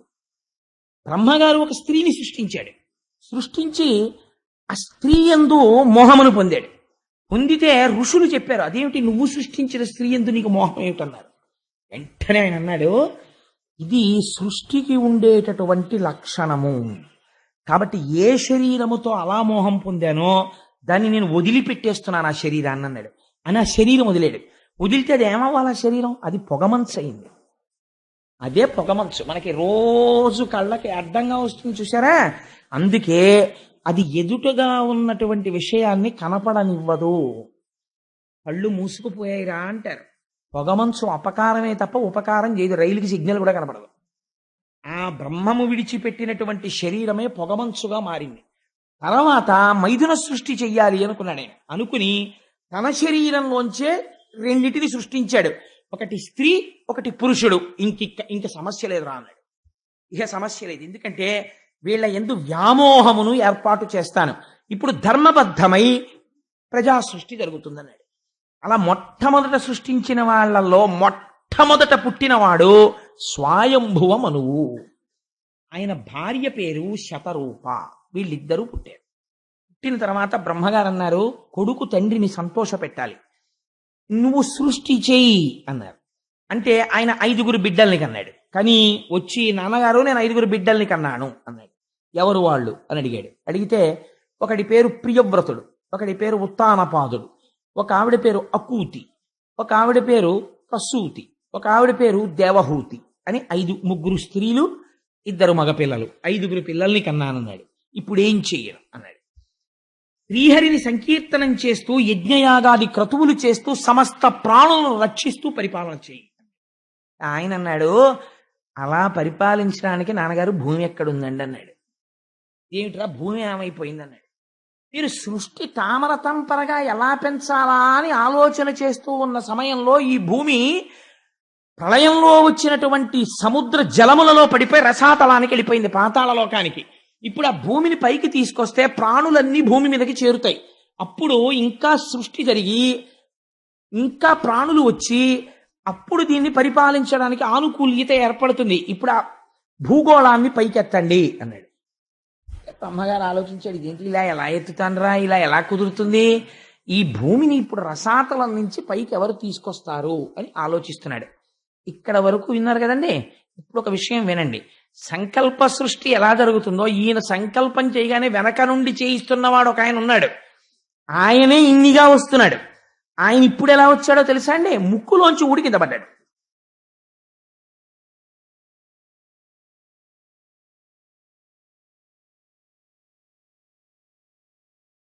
యథార్థమైనటువంటి విషయం. ఇవన్నీ మీకు చిత్రంగా ఉన్నట్లుగా అనిపిస్తాయి, కానీ పరమ యథార్థములు. తపశ్శక్తి ఉన్నటువంటి వ్యక్తులే గొప్ప తపస్సంపన్నుడు అనుకోండి. ఎవరు పావుని వేశారో తెలియదు, నీళ్లు చేతిలో పట్టుకుని శపించాడంతే, పరీక్ష చచ్చిపోయాడా లేదా. అటువంటిది తపోశక్తికి ఆలవాలమైనటువంటి వాడు. ఆయన చేసినటువంటి సంకల్పము ఈశ్వరుడు యొక్క అనుగ్రహంగా జరిగిపోతుంటుంది. అందుకని ఆయన నాసికారంధ్రములలోంచి కింద పడింది. ఎవరు పడ్డారు? ఒక చిన్న వరాహమూర్తి ఒకటి కింద పడింది. అది పడడంతో యజ్ఞవరాహమూర్తి అర్ధి అంగుష్టమాత్ర దేహంబుతోడ వియత్తల స్థాయియగుచు భూరి గజ ప్రమాణమయ్యే అచటనున్నవారల చూపులకు అద్భుతముగా. ఆ నాసికారంధ్రంలోంచి కింద పడినటువంటి ఈ వరాహం ఒక పెద్ద కొండంత అయిపోవడం మొదలెట్టింది. దంష్టలతోటి అయిపోయి ఇది ఇప్పుడు అడుగులు తీసి అడుగులు వేయడం మొదలెట్టింది. దీనికి ఎవరు ఏం చెప్పలేదు, నువ్వు ఇలా చెయ్యాలని. అందరూ ఆశ్చర్యపోతున్నారు, ఇది ఎక్కడి నుంచి వచ్చిందో అని చూస్తున్నారా ఉన్నవాళ్ళు ఋషులు. వాళ్ళకి అర్థమైంది, ఈ సంకల్పమును అనుసరించి భూగోళాన్ని పైకెత్తడానికి ఈశ్వరుడు ఎవడు మొట్టమొదటి నుంచి చివరి వరకు ఉంటున్నాడో వాడు వచ్చాడు. అంటే మొదటి అవతారము వచ్చినది. ఇప్పుడు ఎవరు వచ్చారు? అసలు మనం అందరం ఉండడానికి కావలసినటువంటి భూమిని పైకెత్తి మనకి నివాసం ఇవ్వడానికి ఈశ్వరుడు ఈ రూపమును పొంది వచ్చి ఉన్నాడు. ఎంత కృతజ్ఞులమై ఉండాలి ఆయనకి. ఇవాళ మనం ఉన్నామంటే ఆయన కృతజ్ఞత. ఇది మొదటి అవతారంగా వచ్చేసింది. ఇది యజ్ఞవరాహం కింద వచ్చింది. వస్తూ ఏం చేసింది? అడుగులు తీసి అడుగులు వేస్తోంది. వేస్తూ సముద్రంలో దూకింది. దూకితే పెద్ద చప్పుడు వచ్చింది. అది మూపు పెట్టి వెతుకుతోంది భూమి కోసం. వెతుకుతూ ముఖం నిండా నీళ్లు అంటుకుపోతే పైకెత్తి ఇలా అంది. అంటే అవి వెళ్ళి కొన్ని రాజ్యాల్లో పడ్డాయి. రేపు విందురుగాని కర్దమ ప్రజాపతి దేవహూతి వస్తుంది.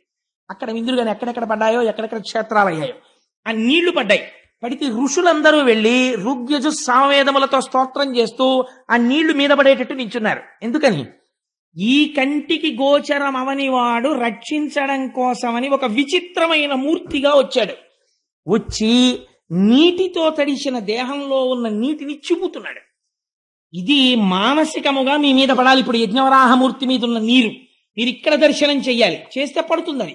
అందుకే అది యజ్ఞవరాహం, పైకి వరాహం కాదు. అది ఎలా వస్తుంది? ఇక్కడ వరకు విన్నారు కదండి. ఆగండి అలాగా, ఓసారి వెనక్కి వెళ్ళండి. ఇప్పుడు అడిగాడు ఒక ప్రశ్న. ఎవరు అడిగారు? విదురుడు అడిగాడు మైత్రేయుణ్ణి. ఎందుకు అడిగాడు అంటే, విదురుడు కురుసభలో ఉండగా అవమానం చేశారు ఆయన. అవమానం చేస్తే ఆ విదురుడు బయలుదేరి వెళ్ళిపోయి ఉద్ధవుడి దగ్గరికి వెళ్ళి ఉద్ధవుడిని అడిగాడు, కృష్ణ భగవానుడు ఎక్కడున్నాడు అని. అంటే ఉద్ధవుడు చెప్పాడు, కృష్ణుడు నిర్యాణం చెందాడు, యాదవులందరూ వెళ్ళిపోయారు. మరి నువ్వు యాదవుడవు కదా, ఎందుకు ఉండిపోయాడని అడిగాడు పరీక్షిత్ శుకుణ్ణి. అడిగితే కృష్ణుడికి ఏ జ్ఞానం ఉందో అది ఉద్ధవుడికి ఉంది. కృష్ణుడి తర్వాత లోకానికి చెప్పడం కోసం ఉద్ధవుడిని ఉంచేశాడు భూమి మీద. అందుకని చెప్పి ఆ ఉద్ధవుడు బదరికాశ్రమానికి వెళ్ళిపోమ్మని శ్రీమన్నారాయణ ఆదేశాన్ని అనుసరించి వెళ్ళిపోతుంటే విదురుడు వెళ్ళి, నువ్వు శ్రీమన్నారాయణుడి దగ్గర కృష్ణుడి దగ్గర నేర్చుకున్నటువంటి భాగవత జ్ఞానం నాకు చెప్పమని అడిగాడు. అడిగితే నా దగ్గరే కాదు, అది మైత్రేయుడికి కూడా చెప్పాడు. మైత్రేయుడు హరిద్వారంలో ఉన్నాడు, అక్కడికి వెళ్ళి వినమన్నాడు. గంగపడిన చోటైన హరిద్వారం దగ్గరికి వెళ్ళి హరిద్వారంలో భాగవత జ్ఞానాన్ని విన్నాడు. విన్నప్పుడు ఒక విచిత్రమైన ప్రశ్న వేశాడు. ఇంతవరకు బానే ఉంది. యజ్ఞవరాహం వచ్చినప్పుడు ఈయన ఎంత గొప్ప మూర్తో అంత గొప్ప రాక్షసుడు వచ్చాడు నీళ్లలోంచి. వాడు అనవసరంగా వచ్చి ఈయన మీద కలిగిపడ్డాడు. వీళ్ళందరూ స్తోత్రం చేస్తున్నాడు, వాడు ఒక్కడే కలిగిపడ్డాడు. ఈయన వాడిని చంపి అవతల పారేశాడయా అన్నారు. ఆ వచ్చిన వాడెవడు, ఎందుకు వచ్చాడు, అందరూ నమస్కారం చేస్తే వాడొక్కడు యుద్ధం చేయడం ఏమిటి, అసలు అదేదో చెప్పు నాకు అన్నాడు. పరీక్షిత్. అంటే శుకుడు ఇలా అడిగేవాడి కోసమే నేను చూస్తున్నానయా, చెప్తాను వినన్నాడు. ఇప్పుడు మీరు ఇక్కడి నుంచి జాగ్రత్తగా వినండి. ఇప్పుడు అంటే మీకు సౌకర్యం కోసం నేను కథాభాగాన్ని కొద్దిగా మలుపులు మార్చుకుని చెప్తున్నాను, తేలిగ్గా అందుతుందని. ఒకప్పుడు కశ్యప ప్రజాపతి తన భార్యలు, ఆ కశ్యప ప్రజాపతికి 13 మంది భార్యలు, 13 మంది భార్యలతోనూ ధర్మబద్ధమైనటువంటి జీవితాన్ని కొనసాగిస్తున్నాడు. ఒకరోజు సాయంకాలం ఆయన అగ్నికార్యం చేసుకుంటున్నాడు. అసుర సంధ్య వేళ ప్రారంభమైంది. అసుర సంధ్య వేళ అంటే దాన్ని సంధికాలం, పగలు కాదు రాత్రి కాదు. సూర్యాస్తమయం అంటాం కానీ సూర్యుడికి అస్తమయం లేదు కదండి, భూమి తిరుగుతుంది. అందుకని సూర్యుడి యొక్క వెలుతురు భూమి మీద ప్రసరించని సమయము, చంద్రోదయము కాని సమయము, దీన్ని ఉత్తర సంధ్య అంటారు. ఈ ఉత్తర సంధ్య పూర్వ సంధ్య కన్నా పవిత్రం. ఈ ఉత్తర సంధ్యలో 3 పనులు మాత్రం ఎట్టి పరిస్థితుల్లో చేయకూడదు, శాస్త్రంలో నిషిద్ధం.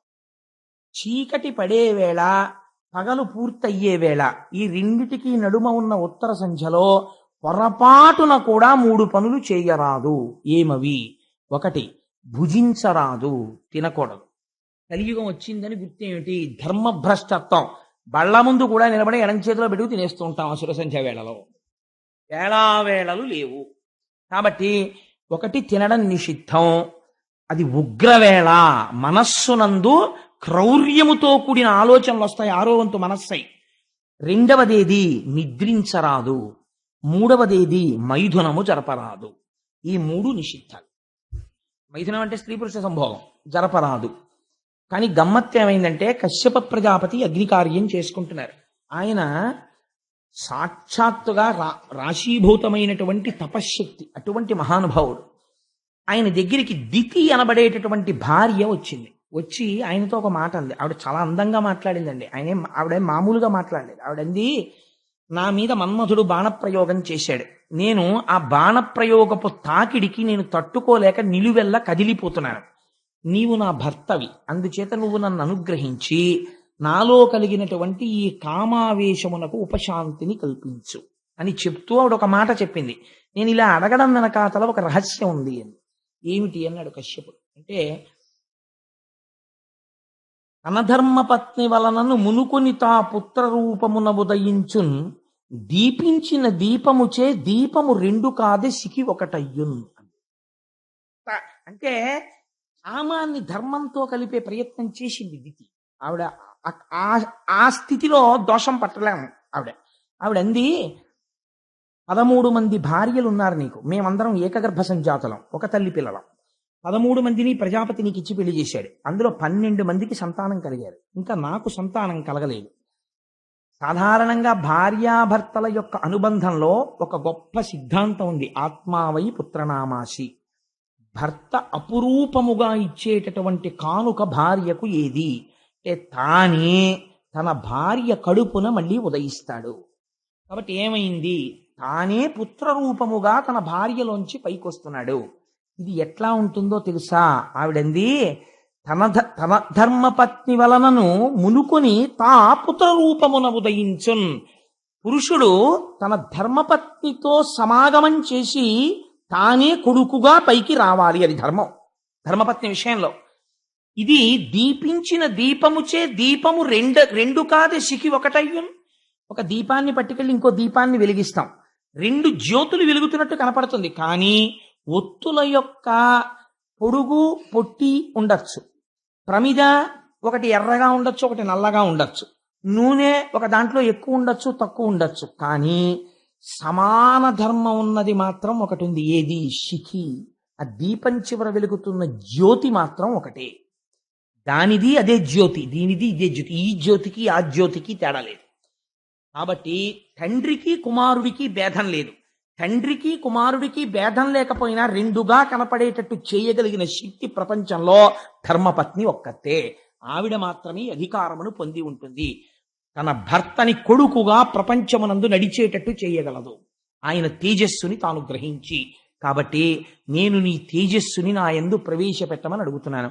ధర్మమునకు లోపం ఎక్కడుంది? నాకు సంతానమును కటాక్షించు. ఎంత ధర్మబద్ధంగా అడిగింది చూడండి. ఆయన అన్నాడు, నిజంగా భార్యాభర్తలంటే ఇలా మాట్లాడుకోవాలా అనిపిస్తుంది ఒక్కొక్కసారి. భాగవతం చదువుతుంటే, కావ్యాలు చదువుతుంటే, పురాణాలు చదువుతుంటే. ఆయన అన్నాడు, భార్య అంటే ఎవరో తెలుసా దితి? భార్య ఉన్నవాడంత అదృష్టవంతుడు ప్రపంచమునందు లేడు. ఎందుచేతనో తెలుసా?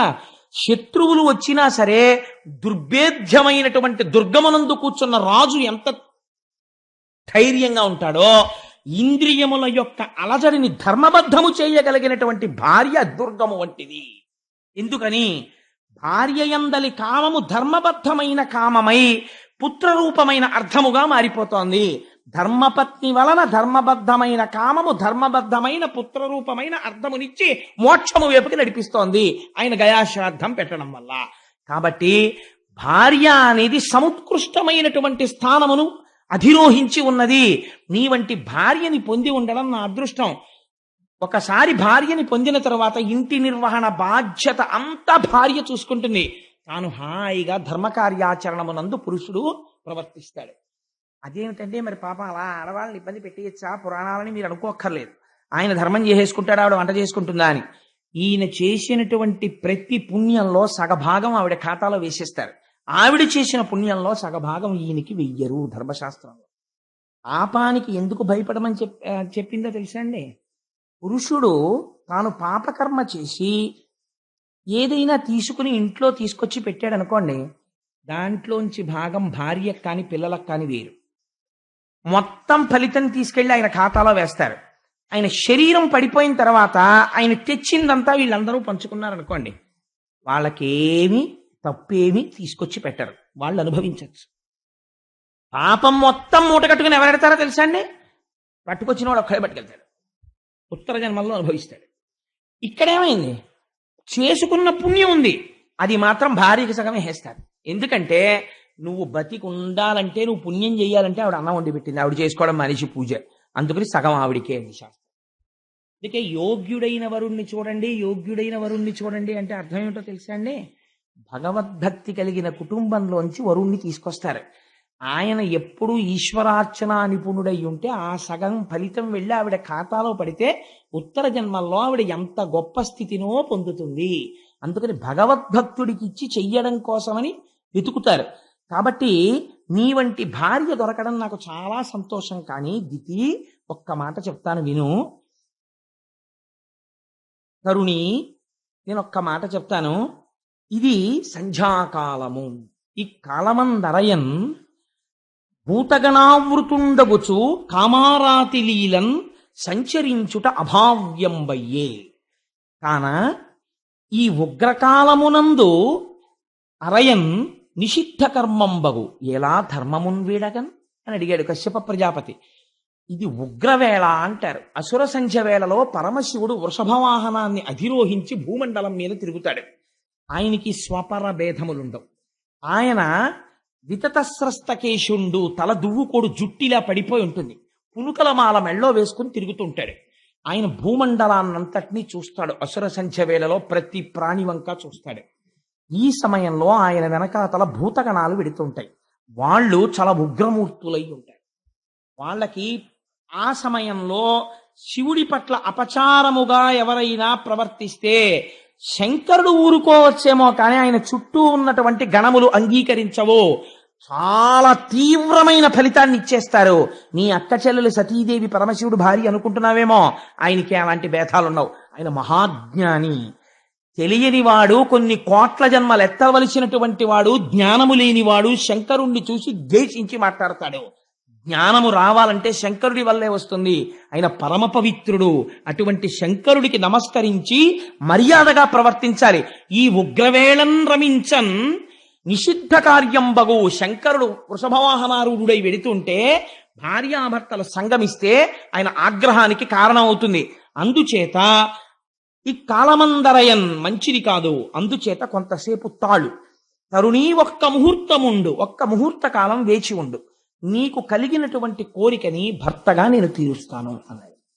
అంటే ఆవిడికి అటువంటి బుద్ధి కలిగింది. దితికి ధర్మభ్రష్టత్వం ఎక్కడొస్తుందో మీరు గమనించాలి భాగవతంలో. ఆవిడ ఒక వెలయాలు ప్రవర్తించినట్టు కశ్యప ప్రజాపతి యొక్క పంచపట్టి లాగినది.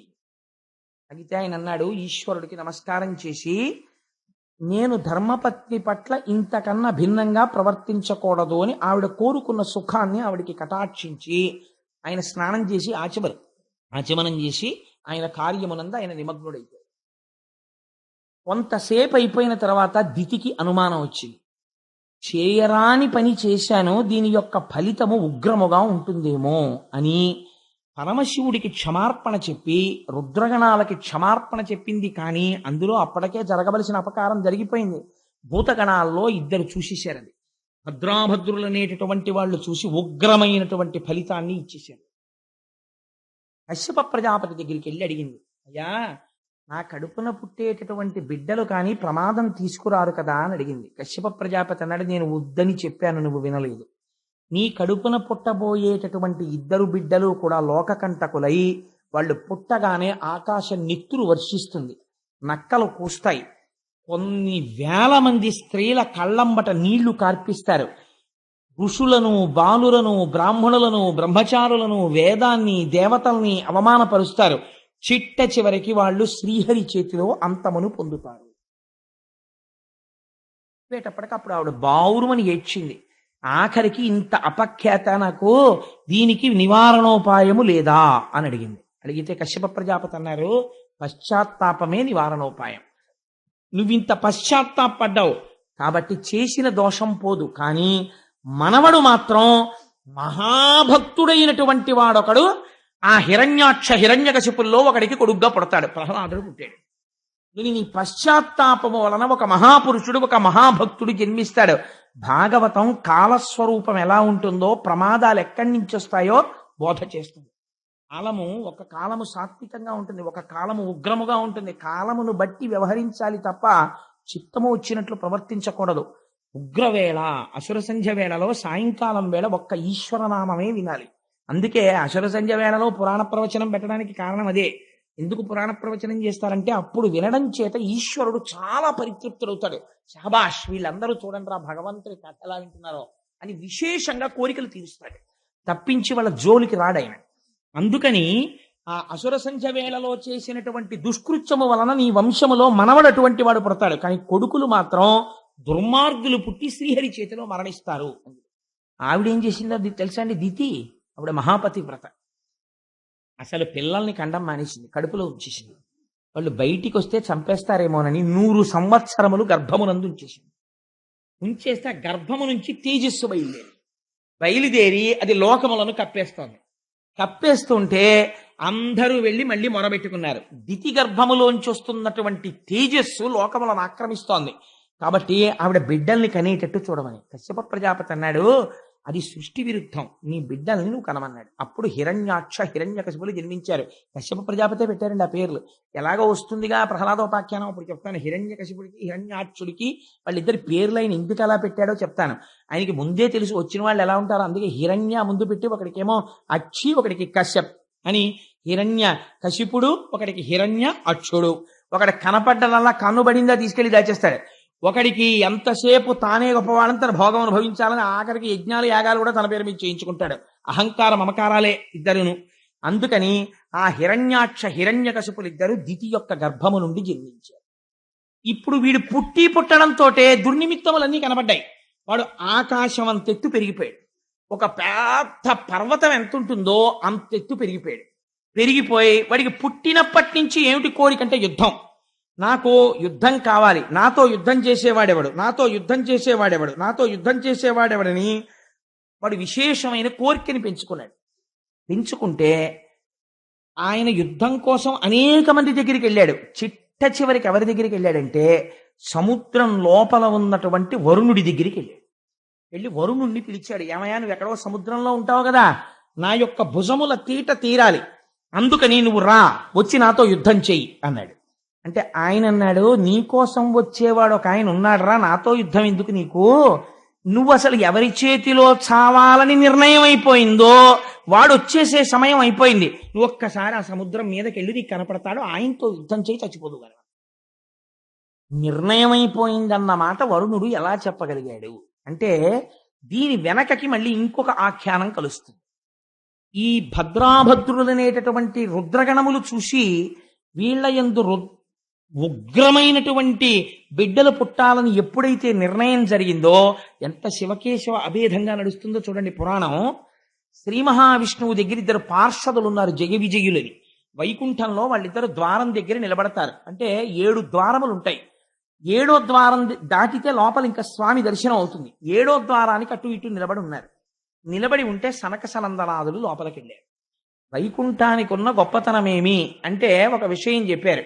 అందులో ఆ వైకుంఠంలో ఉండేటటువంటి గోడలు మణులతో నిర్మించబడి ఉంటే లక్ష్మీదేవి తన చేతిలో పట్టుకున్నటువంటి కలువ పువ్వుతో ఆ గోడల్ని తుడుస్తూ ఉంటుంది. అంటే మనం కూడా ఇంటిలో ఇంటీరియర్ డెకరేషన్ ఎలా చేసుకుంటామో అలా ఉంటుంది. అసలు అక్కడ పాపచిత్తుడు, మాయ కలిగిన వాడు, చిత్తుల మారి, హృదయమునందు నైర్మల్యము లేనివాడు అందులో ప్రవేశించడు. ఎప్పుడు భగవంతుని యందు భక్తి కలిగిన వాళ్ళు అందులో తిరుగుతూ ఉంటారు. అక్కడ జయ విజయులు నిలబడి ఉన్నారు కాపలాగా. నిలబడి ఉంటే 6 ద్వారములు దాటి సనక సనందనాథులు వెళ్ళారు. వాళ్ళు మహాజ్ఞానులు, నిరంతరము భగవంతుని యొక్క పాదముల యందు భక్తితో ఉండేటటువంటి స్వరూపం ఉన్నవారు. వారు వెళ్ళి 7వ ఆ ద్వారం దగ్గరికి వెళ్ళి నిలబడ్డారు. నిలబడితే ఈ జయ విజయులు అన్నారు, లోపలికి వెళ్ళడానికి వీలు లేదు అన్నారు. అంటే ఆ మాత్రానికి కోపం వచ్చేస్తుందండి. ఏదో కారణం ఉండాలి కదా. కారణం లేకుండా ఏదో ఒక ఆఫీసర్ గారి రూమ్లోకి వెడుతున్నాం అనుకోండి, ఆఫీసర్ గారి రూమ్లోకి వెడుతుంటే మేషర్ కాసేపు ఆగండి, లోపల ఆఫీసర్ గారు ఎవరితోనో మాట్లాడుతున్నారు అన్నారు అనుకోండి, వెంటనే కప్ప వాటర్ బాటిల్లో నీళ్లు తీసి పోసి చెప్పించేయడమే. దానికి లోపల ఎవరితోనో మాట్లాడుతున్నారంటే కాసేపు కూర్చోవాలి, ఆగాలి, లేకపోతే ఓ విజిటర్స్ స్లిప్ పంపించాలి. ఆదరణ ఉంటే అయ్యో రమ్మను తప్పకుండాను అని చెప్పి గబోబా కాసేపు మాట్లాడతారు. అంతేకాని ఆ బయట ఉన్నవాడిని శపించేయడం ఎందుకు?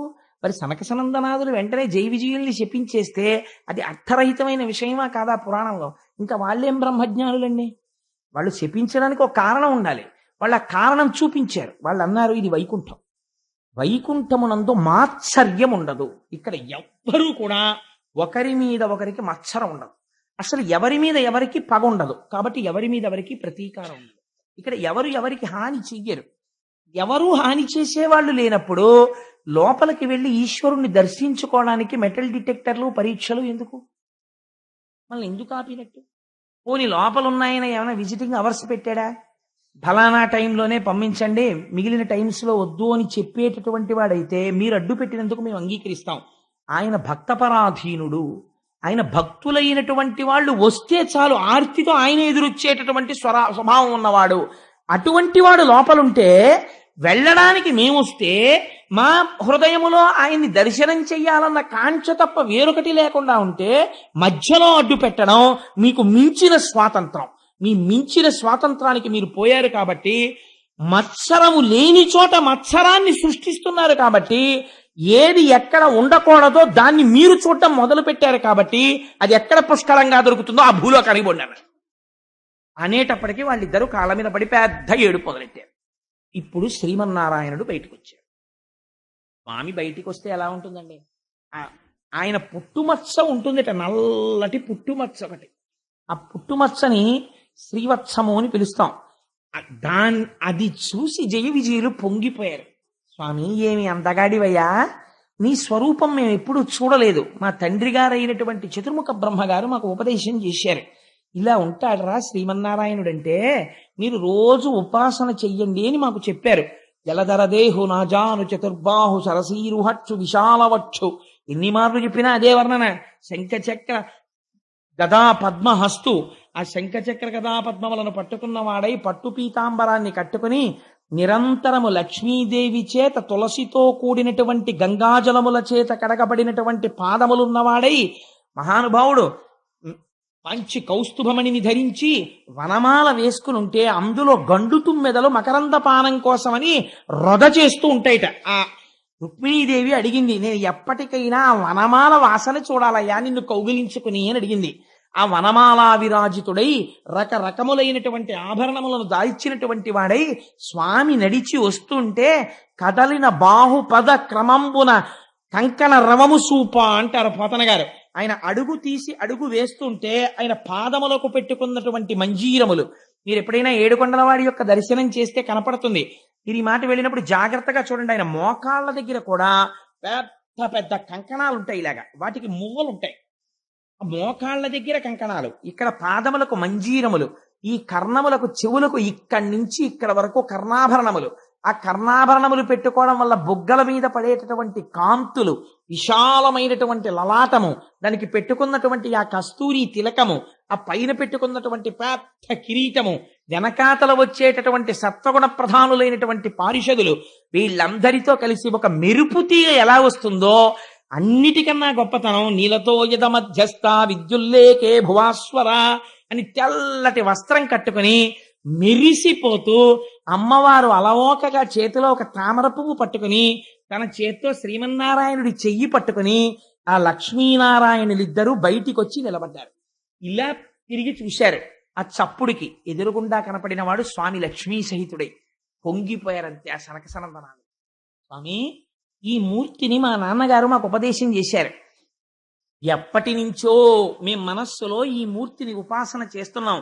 మా అదృష్టం పండి ఇంతకాలం తర్వాత నీ యొక్క స్వరూపాన్ని దర్శనం చెయ్యగలిగాం.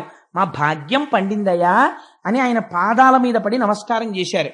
నమస్కారం చేసి నిరంతరము నీ పాదముల యందు ఎటువంటి భక్తి కావాలంటే పుష్పములో చేరేటటువంటి గండు తుమ్మెద ఎలా చేరుతుందో అటువంటి భక్తి మాకు కావాలి అడిగితే శ్రీమన్నారాయణుడు అన్నాడు, ఈ స్తోత్రానికి నేను చాలా సంతోషించాను, కానీ ఇక్కడ ఏదో చిన్న గలాటా జరిగినట్టు నాకు అనిపించింది, ఏమైంది? వాళ్ళు అన్నారు, స్వామి మేము తప్పే చేశామో ఒప్పే చేశామో మాకు తెలియదు, కానీ మేము లోపలికి వస్తున్నప్పుడు 7వ ద్వారం దగ్గర ఈ పారిషదులు అడ్డు పెట్టారు. అడ్డు పెడితే మత్సరములు ఉండడానికి అవకాశము లేని వైకుంఠమునందు నీ దర్శనానికి మమ్మల్ని పంపలేదు కనుక నీవు మాయందు విముఖుడవైన ప్రవర్తనతో ఉన్నావు కనుక నీవు భూలోకములో జన్మించండి అని మేము శపించాం వాళ్ళని. అందుకని నీవు ఎలా చెప్తే మేము అలా ప్రవర్తిస్తాం. ఒకవేళ మా వలన అపరాధం ఉంటే మన్నించు అన్నాడు. ఆయన అన్నాడు, ఈ భక్తపరాధీనత అంటే అందుకే భాగవతం వినండి, మనస్సుకు ఆలంబనం దొరుకుతుంది అన్నాడు. ఆయన అన్నాడు, నా పాదములు ఇంతమంది చేత ఎందుకు ఆరాధింపబడతాయో తెలుసా? మీ వంటి బ్రహ్మజ్ఞానులు నమ్మి అర్చించిన పాదములు కనుక. నిరంతరము లక్ష్మి నా పత్నిగా ఎందుకు నా వెంట వస్తుందో తెలుసా? నిత్యానపాయని అయి మీ వంటి వారి చేత పూజింపబడి మిమ్మలను రక్షించుటకు పూనికతో తిరిగి మీకు దర్శనమిస్తాను కనుక నేను భక్తపరాధీనుడను. నాకు భక్తులైన వారు పిలిస్తే పరిగెత్తుకుని వెళ్ళడం నా ధర్మం. ఒకవేళ అలా పరిగెత్తుకుని వెళ్ళి వాళ్ళని రక్షించడంలో అడ్డొస్తే నా చేతిని నేను నరికేస్తాను అన్నాడు. పెద్ద మాట చూడండి. ఎందుకని ఆ చెయ్యి లోకములనన్నింటినీ రక్షించే చెయ్య. ఆ రక్షణ యందు ఎప్పుడైనా విడంబనము జరిగితే, నా వలన చిన్న పొరపాటు జరిగితే ఆ చేతిని నరికేసుకుంటానయ్యా నేను. నాకు భక్తులంటే అంత ఇష్టం. అటువంటి ప్రభువు పాదములు నమ్మని వాడిని ఏమనుకోవాలి? కానీ అటువంటి మీరు నిరంతరము నన్ను తప్ప వేరొకటి కొలవని వారు, ఎప్పుడు నా పాదముల యందు మనస్సు పెట్టుకున్నవారు, చతుర్ముఖ బ్రహ్మగారంతటి వాడు సంసారమునందు ప్రవర్తించి సృష్టి చెయ్యమంటే చెయ్యకుండా కేవలము నా పాద పంజరమునందు భక్తితో నిలబడిపోయిన మీకు లోపలికి రావడానికి జై విజయులు అడ్డు పెట్టడమా? వీళ్ళు మహాపచారం చేశారు. వీళ్ళు చేసిన అపచారం వల్ల ప్రపంచంలో కీర్తి ఎవరికి పోతుందో తెలుసా? నా వల్ల పోతుందన్నాడు. భాగవతం చదివడం, భాగవతం అర్థమైతే అసలు నిజంగా ఆఫీసర్లు తన క్యాబిన్ ముందుండేటటువంటి వాడు ఎంత జాగ్రత్త అయిన వాడిని వేసుకోవాలో చూడండి. ఆయన అన్నారు, శ్రీ మహావిష్ణువు ఒక అద్భుతమైనటువంటి విషయాన్ని ప్రతిపాదన చేశాడు. ఆయన తనువున పుట్టినట్టి బెడిదంబగు కుష్ట మహాగదంబుచే వనరి తదీయ చర్మము వివర్ణత నొందిన రీతి భృత్యులొప్పని పని చేసినన్ ప్రభుల బంధుర యశంబు మానము పేరు పెంపు చెడిపోయి దుర్యశము పొందుచునుందురు విష్టపంబునన్ అన్నాడంతే. నేను ఎందుకు మీరిచ్చిన శాపాన్ని అంగీకరిస్తున్నాను తెలుసా? వీళ్ళకి యుక్తాయుక్త విచక్షణ లేదు. వీళ్ళకి ఎవరిచ్చారు ఈ అధికారం? నేను ఇచ్చాను. నా క్యాబిన్ ముందు నించోండి అంటే 7వ అప్రాకారం ముందు మీరుండి లోపలికి పంపించండి అని చెప్పాను. పంపించండి అంటే ఉద్దేశం వచ్చిన ప్రతివాణ్ణి అలా నించోపెట్టమనే. అంతరము తెలిసి ఉండాలి. లోపలికి ఎవరు వెళ్ళాలి, ఎవరిని మనం తొందరగా ప్రవేశపెట్టాలన్నది చూసుకుని ముందు వాళ్ళు నమస్కారం చేసి ప్రవేశపెట్టగలిగిన సంస్కారం ఉన్నవాడు అక్కడ ఉండాలి. అలా ఉండలేదు. ఉండకపోవడం వల్ల ఏమైపోయిందో తెలుసా? కుష్ఠురోగం ఎక్కడ పుట్టింది? తన శరీరం మీదే పుట్టింది, తన చర్మం మీద పుట్టి ఏం చేసింది అంటే, తనువున పుట్టినట్టి బెడిదంబకు కుష్ఠమహాగదంబుచే వనిర తదీయ చర్మము వివర్ణతనుందిన రీతి. అయ్యో నా ఒంట్లోనే కదా పుట్టింది కుష్టు వ్యాధి అని ఊరుకున్నాడు అనుకోండి, ఆ కుష్టు పెరిగి పెరిగి పెరిగి పెరిగి తన శరీరంలో ఉండేటటువంటి అవయవములు ఊడి పడిపోయేటట్టు చేసేస్తుంది. ఏళ్ళు ఊడి పడిపోతాయి, పడిపోయి వైకల్యమును పొందేస్తాడు. కుష్ఠమహాగదంబుచే వివర్ణత పొందిన రీతి భృత్యులొప్పని పని చేసినన్. తనకి బాగా దగ్గరగా ఉండేటటువంటి వాడు తప్పుడు పని చేస్తే అది దాని వలన ఫలితం ఎవరికి వస్తుందో తెలుసా? భృత్యులొప్పని పని చేసినన్ ప్రభుల మానము, పేరు, పెంపు, యశంబు చెడిపోయి వాళ్ళ పేరు పోతుంది, కీర్తి పోతుంది, వాళ్ళ యొక్క మంచి హృదయం పోతుంది. లోపలున్నాయనికి చాలా గౌరవమే, కానీ ఈయన చేసిన పని లోపలికెళ్ళి చెప్పలేడు. దానివల్ల ఏమైపోతుంది, చూడరా ఆ మాత్రం గౌరవం ఇవ్వలేకపోయాడు అనుకుంటాడు. పరమభాగవతులైనటువంటి వారికి కలిగినటువంటి మన ఖేదము కట్టి కుడిపేస్తుంది. అందుకని ఏమైపోయింది, ఇంకా నేను లోపల ఉన్నది ఎందుకు, మీలాంటి వాళ్ళని కాపాడడానికి. కానీ ఎవరు అడ్డుపడ్డారు? వీళ్ళు అడ్డుపడ్డారు ఇప్పుడు. కాబట్టి వీళ్ళు ఏం చేశారు, తన శరీరమునందు పుట్టిన కుష్టు తనని పాడు చేసినట్టు నేను వీళ్ళకి పదవిని ఇస్తే వీళ్ళ పదవిని అడ్డు పెట్టుకుని నాకే తప్పు పేరు తీసుకొస్తున్నారు. జయ విజయ సనక సనందనాదులకు వైకుంఠమునందు ప్రవేశము లేదు. ఇప్పుడు భక్త కోటి నన్ను ఎలా విశ్వసిస్తుంది? అంత నమ్ముకున్న సనక సనందనాదులకే ప్రవేశం లేదే, ఇంకా మాబోటి గాళ్ళకి శ్రీమన్నారాయణ దర్శనం అవుతుందా అని విముఖులైపోతారు. లోకము పాడైపోతుంది. నేను భక్త పరాధీనుడను. అలా రక్షణలో అడ్డు జరిగితే నా చేతిని నేను నరుక్కుంటాను. పరిపాలన చెయ్యడంలో నా చెయ్యి నాకు సహకరించకపోతే అటువంటి నాకు దుష్ట పేరు తెచ్చారు. కాబట్టి వీళ్ళని మీరు శపించడం కాదు, నేను చెప్తున్నాను. 3 జన్మలు మునులార అనఘుడు భగవంతుండిట్లనియన్. అనఘుడు, ఆయనకేం కోపతాపాలుండవు, చేసిన దోషాన్ని బట్టి శిక్షిస్తున్నాడు. భగవంతుండిట్లనియన్ మునులారా వినుడు, సనక సనందనాదులారా నేను చెప్తున్నాను వినండి.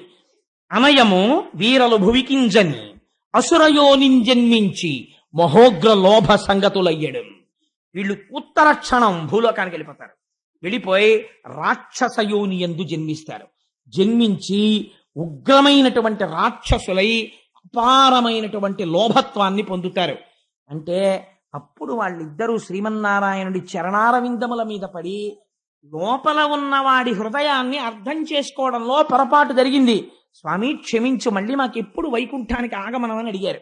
అడిగితే 3 జన్మలు మీరు గొప్ప రాక్షసులవుతారు, కానీ మళ్ళీ మిమ్మల్ని దునుమాడవలసిన అవసరం కూడా నాదే. అందుకని నేనే మీకోసమని అవతారాన్ని స్వీకరిస్తాను. స్వీకరించి వచ్చి మిమ్మల్ని నిర్మూలించి మళ్ళీ తెచ్చి నా వాళ్ళగా చేసుకుంటాను. అందులో కూడా రక్షణ అని ప్రతిజ్ఞ చేశాడు. ఇప్పుడు అందులో ఒకడైనటువంటి హిరణ్యాక్షుడు ఆ సముద్రంలో పశ్చిమ సముద్రం అడుగున ఉన్నటువంటి వరుణుణ్ణి యుద్ధానికి రమ్మని పిలుస్తున్నాడు. ఈ యజ్ఞవరాహమూర్తి జన్మించినప్పుడు, ఆయన అవతారము వచ్చినప్పుడు ఆ వరుణుడు అన్నాడు, ఇదిగో సముద్ర జలాల మీద ఒక కొత్త భూతం ఒకటి వచ్చింది, నువ్వు దాంతో యుద్ధం చెయ్యి అన్నాడు. అంటే వీడు గబగబా పైకొచ్చాడు. అప్పటికి యజ్ఞవరాహమూర్తి వచ్చారు. సాధారణంగా మనకి యజ్ఞవరాహమూర్తిని ఎక్కడైనా ఫోటో కానీ ఏదైనా చూసినప్పుడు ఒక పంది స్వరూపాన్ని వేసి దాని మూపు మీద 2 కోరల మధ్యలో భూమిని ఎత్తుతున్నట్టుగా వేస్తారు కదండి. కానీ అలాగా ఉండరు పరమాత్మ. యజ్ఞవరాహమూర్తి అంటే ఎవరో తెలుసా అండి? యజ్ఞవరాహమూర్తి యొక్క వర్ణన విన్నా, యజ్ఞవరాహమూర్తి యొక్క ఆవిర్భావమును విన్నా ఉత్తర క్షణంలో కొన్ని కోట్ల జన్మల పాప సంచయము దగ్ధమైపోయి కృష్ణ భక్తి కలుగుతుంది. ఎందుచేత విష్ణు సహస్రనామ స్తోత్రంలో ఒక నామం ఉంది. యజ్ఞో యజ్ఞపతిర్యజ్వా యజ్ఞాంగో యజ్ఞవాహన యజ్ఞభృత్యజ్ఞకృత్యజ్ఞీ యజ్ఞభుక్యజ్ఞ సాధన యజ్ఞాంతకృత్యజ్ఞగుహ్యం అన్నమన్నాదయేవచ. ఆ వచ్చిన వరాహమూర్తి ఎవరో తెలుసా అండి? యజ్ఞస్వరూపము వరాహమై వచ్చినది. అది విచిత్రం. యజ్ఞము దేన్ని ఆధారంగా చేస్తారు? వేదము ఆధారమై ఉంటుంది. ఆ వేదము ఆయన శరీరమైంది. ఇప్పుడు వేదములో చతుర్హోత్రము అనబడేటటువంటి ఒక క్రియాకలాపం చేస్తారు. అవే ఆయన యొక్క 4 కాళ్ళయ్యి. యజ్ఞము చేసేటప్పుడు సృక్కు స్రవము అని 2 పట్టుకుంటారు. మీరు ఎప్పుడైనా చూసుంటారు. సృక్కని ఒక చెక్కతో చేసింది ఉంటుంది, చిన్న మూతి ఉంటుంది దానికి. ఆ నేతిలో ముంచి ఇలా వేస్తుంటారు. ఆ సృక్కు స్రవం అని ఉంటుంది. పూర్ణాహుతి చేసేటప్పుడు ఆ స్రవం మీద పెట్టి సృక్కుతో పట్టుకుని వదిలిపెట్టేస్తారు మూటని. ఆ శృక్కు శృవము ఈ రెండు కూడా స్వామివారి యొక్క రెండు దంష్ట్రలయ్యాయి. అందులో యజ్ఞం చేసేటప్పుడు బ్రహ్మస్థానమునందు పెట్టేటటువంటి పాత్ర ఆయన యొక్క నాసిక అయింది. అలాగే సోమరసాన్ని తీసుకొచ్చి పాత్రలో పెట్టేటటువంటి స్థానము ఆయన యొక్క చెవి రంధ్రమైంది, కర్ణరంధ్రమైంది. హవిస్సుని వేయడం కోసం అని చెప్పి ఆ హవిస్సు పెట్టేటటువంటి పాత్ర ఉంటుంది. అంటే చెరువు అంటారు, ఒక పిండి ముద్ద లాంటిది ఒకటి వండుతారు. పూర్తిగా వాడకూడదు, యజ్ఞంలో కొంత ఉంచాలి, ఇంకా ఆ పాత్రలో మిగలాలి. ఆ చెరువు వండుతారు పిండి ముద్ద లాంటిది. ఆ పిండి ముద్ద లాంటి దాన్ని ఉంచేటటువంటి పాత్ర ఉంటుంది, దాన్ని ఇడా అని పిలుస్తారు. ఆ ఇడా యజ్ఞవరాహము యొక్క ఉదర భాగమైనది. ఆయనకి ఆ యజ్ఞములో వాడేటటువంటి కొన్ని మంత్రములు ఆయన కంఠసీమగా మారినవి. యజ్ఞము చేసేటప్పుడు పైకి వచ్చేటటువంటి అగ్నిహోత్రము స్వాహాకారంతో అగ్నిహోత్రంలో వేస్తుంటే ఆ అగ్నిహోత్రము ద్వారా దేవతలు పుచ్చుకుంటుంటారు. ఆ అగ్నిహోత్రమే ఆయన నోటి నమలుడుగా మారినది. ఇలా నవ్వులుతున్నాడు ఆయన. ఇలాంటి స్వరూపంతో యజ్ఞము యొక్క స్వరూపము వరాహ స్వరూపమును పొందినది. వరాహం అంటే ఏమిటో తెలుసా అండి? పరమోత్కృష్టమైన రోజు. ఏ రోజు నీ జీవితంలో ఈ యజ్ఞవరాహం విన్నావో అదే నీ జీవన యాత్రలో కొన్ని కోట్ల జన్మలలో పరమోత్కృష్టమైన రోజు. అది యజ్ఞవరాహమూర్తి యొక్క ఆవిర్భావ దినము. కాబట్టి ఇటువంటి స్వరూపంతో ఆయన దర్శనమిచ్చాడు. దర్శనమిచ్చి పెద్ద హుంకారం చేశాడు. ఆ హుంకారం విని ఋషులు ఒక్కసారి ఆశ్చర్యపోయారు. ఎక్కడిది ఈ హుంకారం అనుకున్నారు. స్వామి వంక చూశారు. గుర్ర్ గుర్ర్ గుర్ర్ అని శబ్దం చేస్తున్నాడు. అలాగే వర్ణించారు వ్యాసుల వారు. పెద్ద శబ్దం చేస్తూ అడుగులు తీసి అడుగులు వేస్తూ నడుస్తోంది ఆ యజ్ఞవరాహం. ఇప్పుడు ఆయన్ని స్తోత్రం చెయ్యాలి. ఎక్కడి నుంచి స్తోత్రం చేస్తారు? అందుకని ఋగ్వేదంలోంచి, యజుర్వేదంలోంచి, సామవేదంలోంచి ఋషులందరూ నిలబడి సూక్తములను వల్లిస్తున్నారు. వల్లిస్తూ ఆ యజ్ఞవరాహానికి నమస్కారం చేస్తున్నారు. ఆ యజ్ఞవరాహం అడుగులు తీసి అడుగులు వేస్తూ సముద్రంలోకి ప్రవేశించింది. ప్రవేశించి తన నాసికతోటి, తన ఆ మూపుతోటి కెలుకుతోంది. దేనికి? పృథివికి వాసన ఉంటుంది. అందుకని వాసన బట్టి పట్టుకుందాం భూమి ఎక్కడ పడిపోయిందోనని ఆ నీటిలో వెతుకుతోంది. వెతుకుతున్నప్పుడు ఆ మూపురానికి తగలటం లేదు. భూమి నీటితో నిండిపోతోంది ముఖమంతాను. ఒక్కసారి పైకెత్తి ఆ నెయ్యి, యజ్ఞంలో వాడే నెయ్యి ఆయన కన్ను, ఒక్కసారి ఆ కనురెప్పలు పైకెత్తి చిట్లించి ఇటు అటు గుర్రమంటూ మెడ విప్పుతోంది, మెడ విసురుతోంది. విసిరినప్పుడు ఆ జూల్లోంచి నీళ్లు లేచి పడుతున్నాయి. మహర్షులు, చతుర్ముఖ బ్రహ్మ అందరూ వెళ్లి దాని కింద తలపెట్టారు. ఆయన మించి పడినటువంటి నీటి కోసమని. ఈ కంటితో చూడరాని పరమాత్మ యజ్ఞవరాహంగా వచ్చారు. ఇవాళ ఆ నీటితో తడుస్తున్నారు. ఆయన వెతికి భూమిని పట్టుకున్నారు. పట్టుకుని దాన్ని మూపు మీదకి ఎత్తుకుని ఆ రెండు దంష్ట్రల మధ్యలో ఇరికించి దాన్ని పైకెత్తారు. పైకెత్తి ఇలా చూపించారు. చూపించేటప్పటికి ఋషులందరూ స్తోత్రం చేశారు. ఇప్పుడు మహానుభావుడు స్వయంభవ మనువు తన భార్యతో కలిసి స్తోత్రం చేశాడు. ఏమి గొప్పతనమయ్యా మహానుభావ!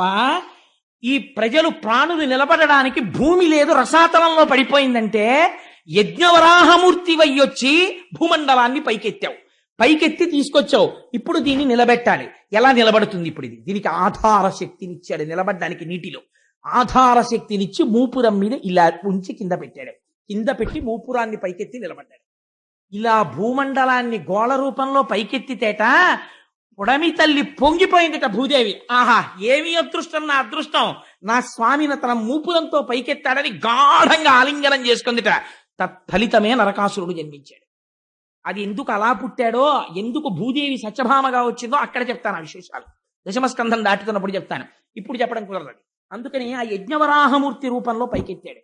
పైకెత్తి ఆ భూమిని, ఆ ఆధార శక్తినిచ్చి నిలబెడితే వీళ్ళందరూ స్తోత్రం చేసి, అయ్యా ఈ కంటికి కనపడనటువంటి వాడివి, జన్మనెత్తవలసిన అవసరం లేని వాడివి, ఒక స్వరూపమును పొందవలసిన రూపము లేని వాడివి, చతుర్ముఖ బ్రహ్మనంతటి వాడిని తపించని సృష్టి చేయించిన వాడివి, ఇవాళ మైథున సృష్టి కొనసాగి ప్రాణులు నిలబడ్డానికి ఆధారభూతమైన భూమి పైకి తీసుకొచ్చి నిలబెట్టి మహోపకారం మొట్టమొదట చేశావు. ఇటువంటి యజ్ఞవరాహమూర్తికి మా నమస్కారం అని ఆయన పాదములకు శిరస్సులు ఉంచి నమస్కరించి మనఃపుష్పములను ఆయన పాదముల మీద వేశారు. వేస్తే స్వామి వారందరికీ అభయిస్తున్న సమయంలో ఈ హిరణ్యాక్షుడు యుద్ధానికి వచ్చాడు. ఇద్దరి మధ్య భయంకరమైనటువంటి యుద్ధం జరిగింది.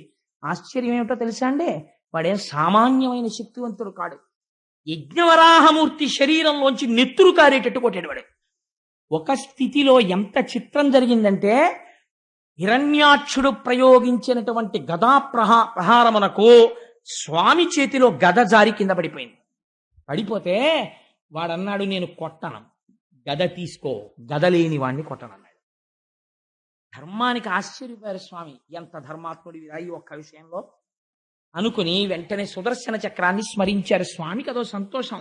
తన పార్షదులేగా జై విజయులు, వీడికి ఇంత శక్తి వచ్చిందో, అబ్బో బాగా చేస్తున్నాడు యుద్ధం అని చెప్పి తాతగారు చూడండి ఉట్టినే పిల్లాడితో ఇలా కుస్తీ పడతాడు, అలా కుస్తీ పడుతున్నాడు. చతుర్ముఖ బ్రహ్మగారు అన్నారు, స్వామి నీ వినోదం చాలు, మాకు భయం వేస్తోంది. వాడు నిన్ను అలా గదతో కొడుతుంటే మేము చూడలేకపోతున్నాం, వాడిని సంహరించి ఉద్ధరించు అన్నారు. ఒక అవతారం, వాడికి ఒక శాపం విమోచనం అయిపోతుంది. అలా ఎంతసేపు వాడిని ఇబ్బంది పెడతావు, కొట్టేసేయి స్వామి, వాడి తలకాయ తీసేయమన్నారు. అప్పుడు సుదర్శన చక్రాన్ని ప్రయోగిస్తే ఒక పెద్ద గదని ప్రయోగించాడు వాడు.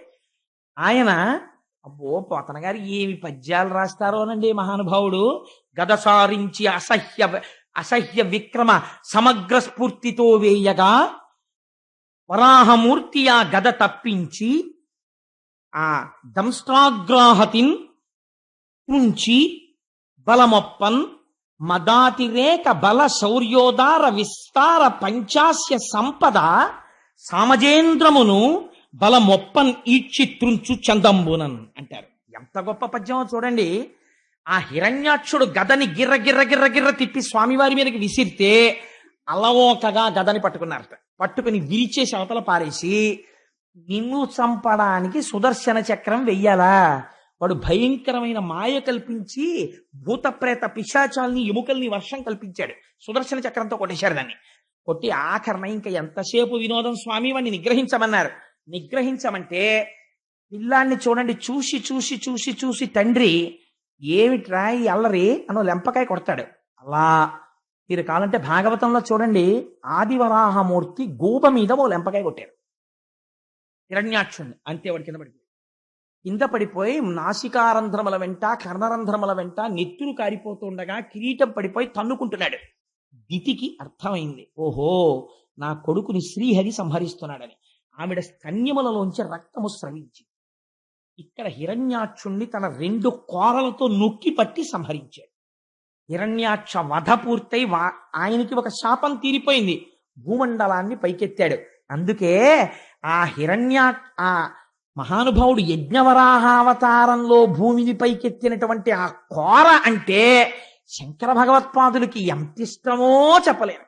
అవిద్యానామం తత్తిమిరమిగిరోత్తిపనగరి జడానాం చైతన్యస్తబకమకరంద శృతిఝరి దరిద్రాణం చింతామణి గుణనికా జన్మజలధౌ నిమగ్నానాం దంష్ట్రా మురరిపవరాహస్య భవతి అంటారు.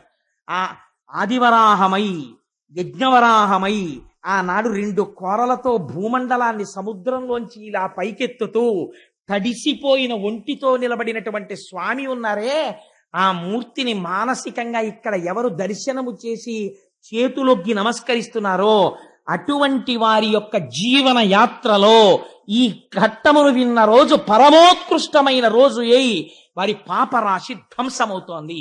ఈశ్వరుడి యొక్క నిర్హేతుక కృప యజ్ఞవరాహముగా వచ్చినటువంటి ఆ అవతార విశేషంతో ఇవాళ ఉపన్యాసాన్ని పూర్తి చేస్తూ, రేపటి రోజున అద్భుతమైనటువంటి అవతారం కపిలుడిగా వస్తాడు స్వామి. నిర్గమ ప్రజాపతి దేవహూతి. అసలు తపస్సు అంటే ఎలా ఉంటుందో, కపిల గీత అంటే ఏమిటో రేపటి రోజున ఆవిష్కరిస్తాను. ఆ మంగళమైనటువంటి ఘట్టం దగ్గర పూర్తి చేయాలి. స్వామి గోవిందుడై రక్షణ చేశాడు. అందుకని మీరందరూ ఇవాళ గోవిందా హరి గోవిందా గోకుల నందన గోవిందా అనండి. నేనేదో కొన్ని నామాలు అంటుంటాను, మీరు అనవలసింది అంటే స్వామి మన కోసమని మహానుభావుడు యజ్ఞవరాహమై భూమండలాన్ని పైకెత్తి ఆధార శక్తిని ఇవ్వకపోతే ఇవాళ మనం ఎక్కడ నిలబడతాం? మన కోసమని అంత త్యాగం చేశాడే, అంతగా హిరణ్యాక్ష వధ చేశాడే, అటువంటి మహాపురుషుణ్ణి నోరు తెరిచి నామం కూడా చెప్పకుండా వెళ్ళిపోతే అది కృతజ్ఞతా దోషం మనకంటదు. అందుకే నేను అక్కడికి కొన్ని పద్యాలు కూడా తగ్గించి గబగబా పూర్తి చేస్తున్నాను. మంగళప్రదమైన ఘట్టం దగ్గరికి వచ్చి పూర్తి చేద్దామని. ముక్త కంఠంతో మీరంటుంటే ఆ నామం స్వామి చెవిన పడి, ఇక్కడే ఉన్నాడు గురువాయూరప్ప, పొంగిపోయి ఆనందపడిపోతాడు. నా పిల్లలు తలుచుకుని ఎంత పొంగిపోతున్నారో నా నామమని. భక్తవత్సల గోవింద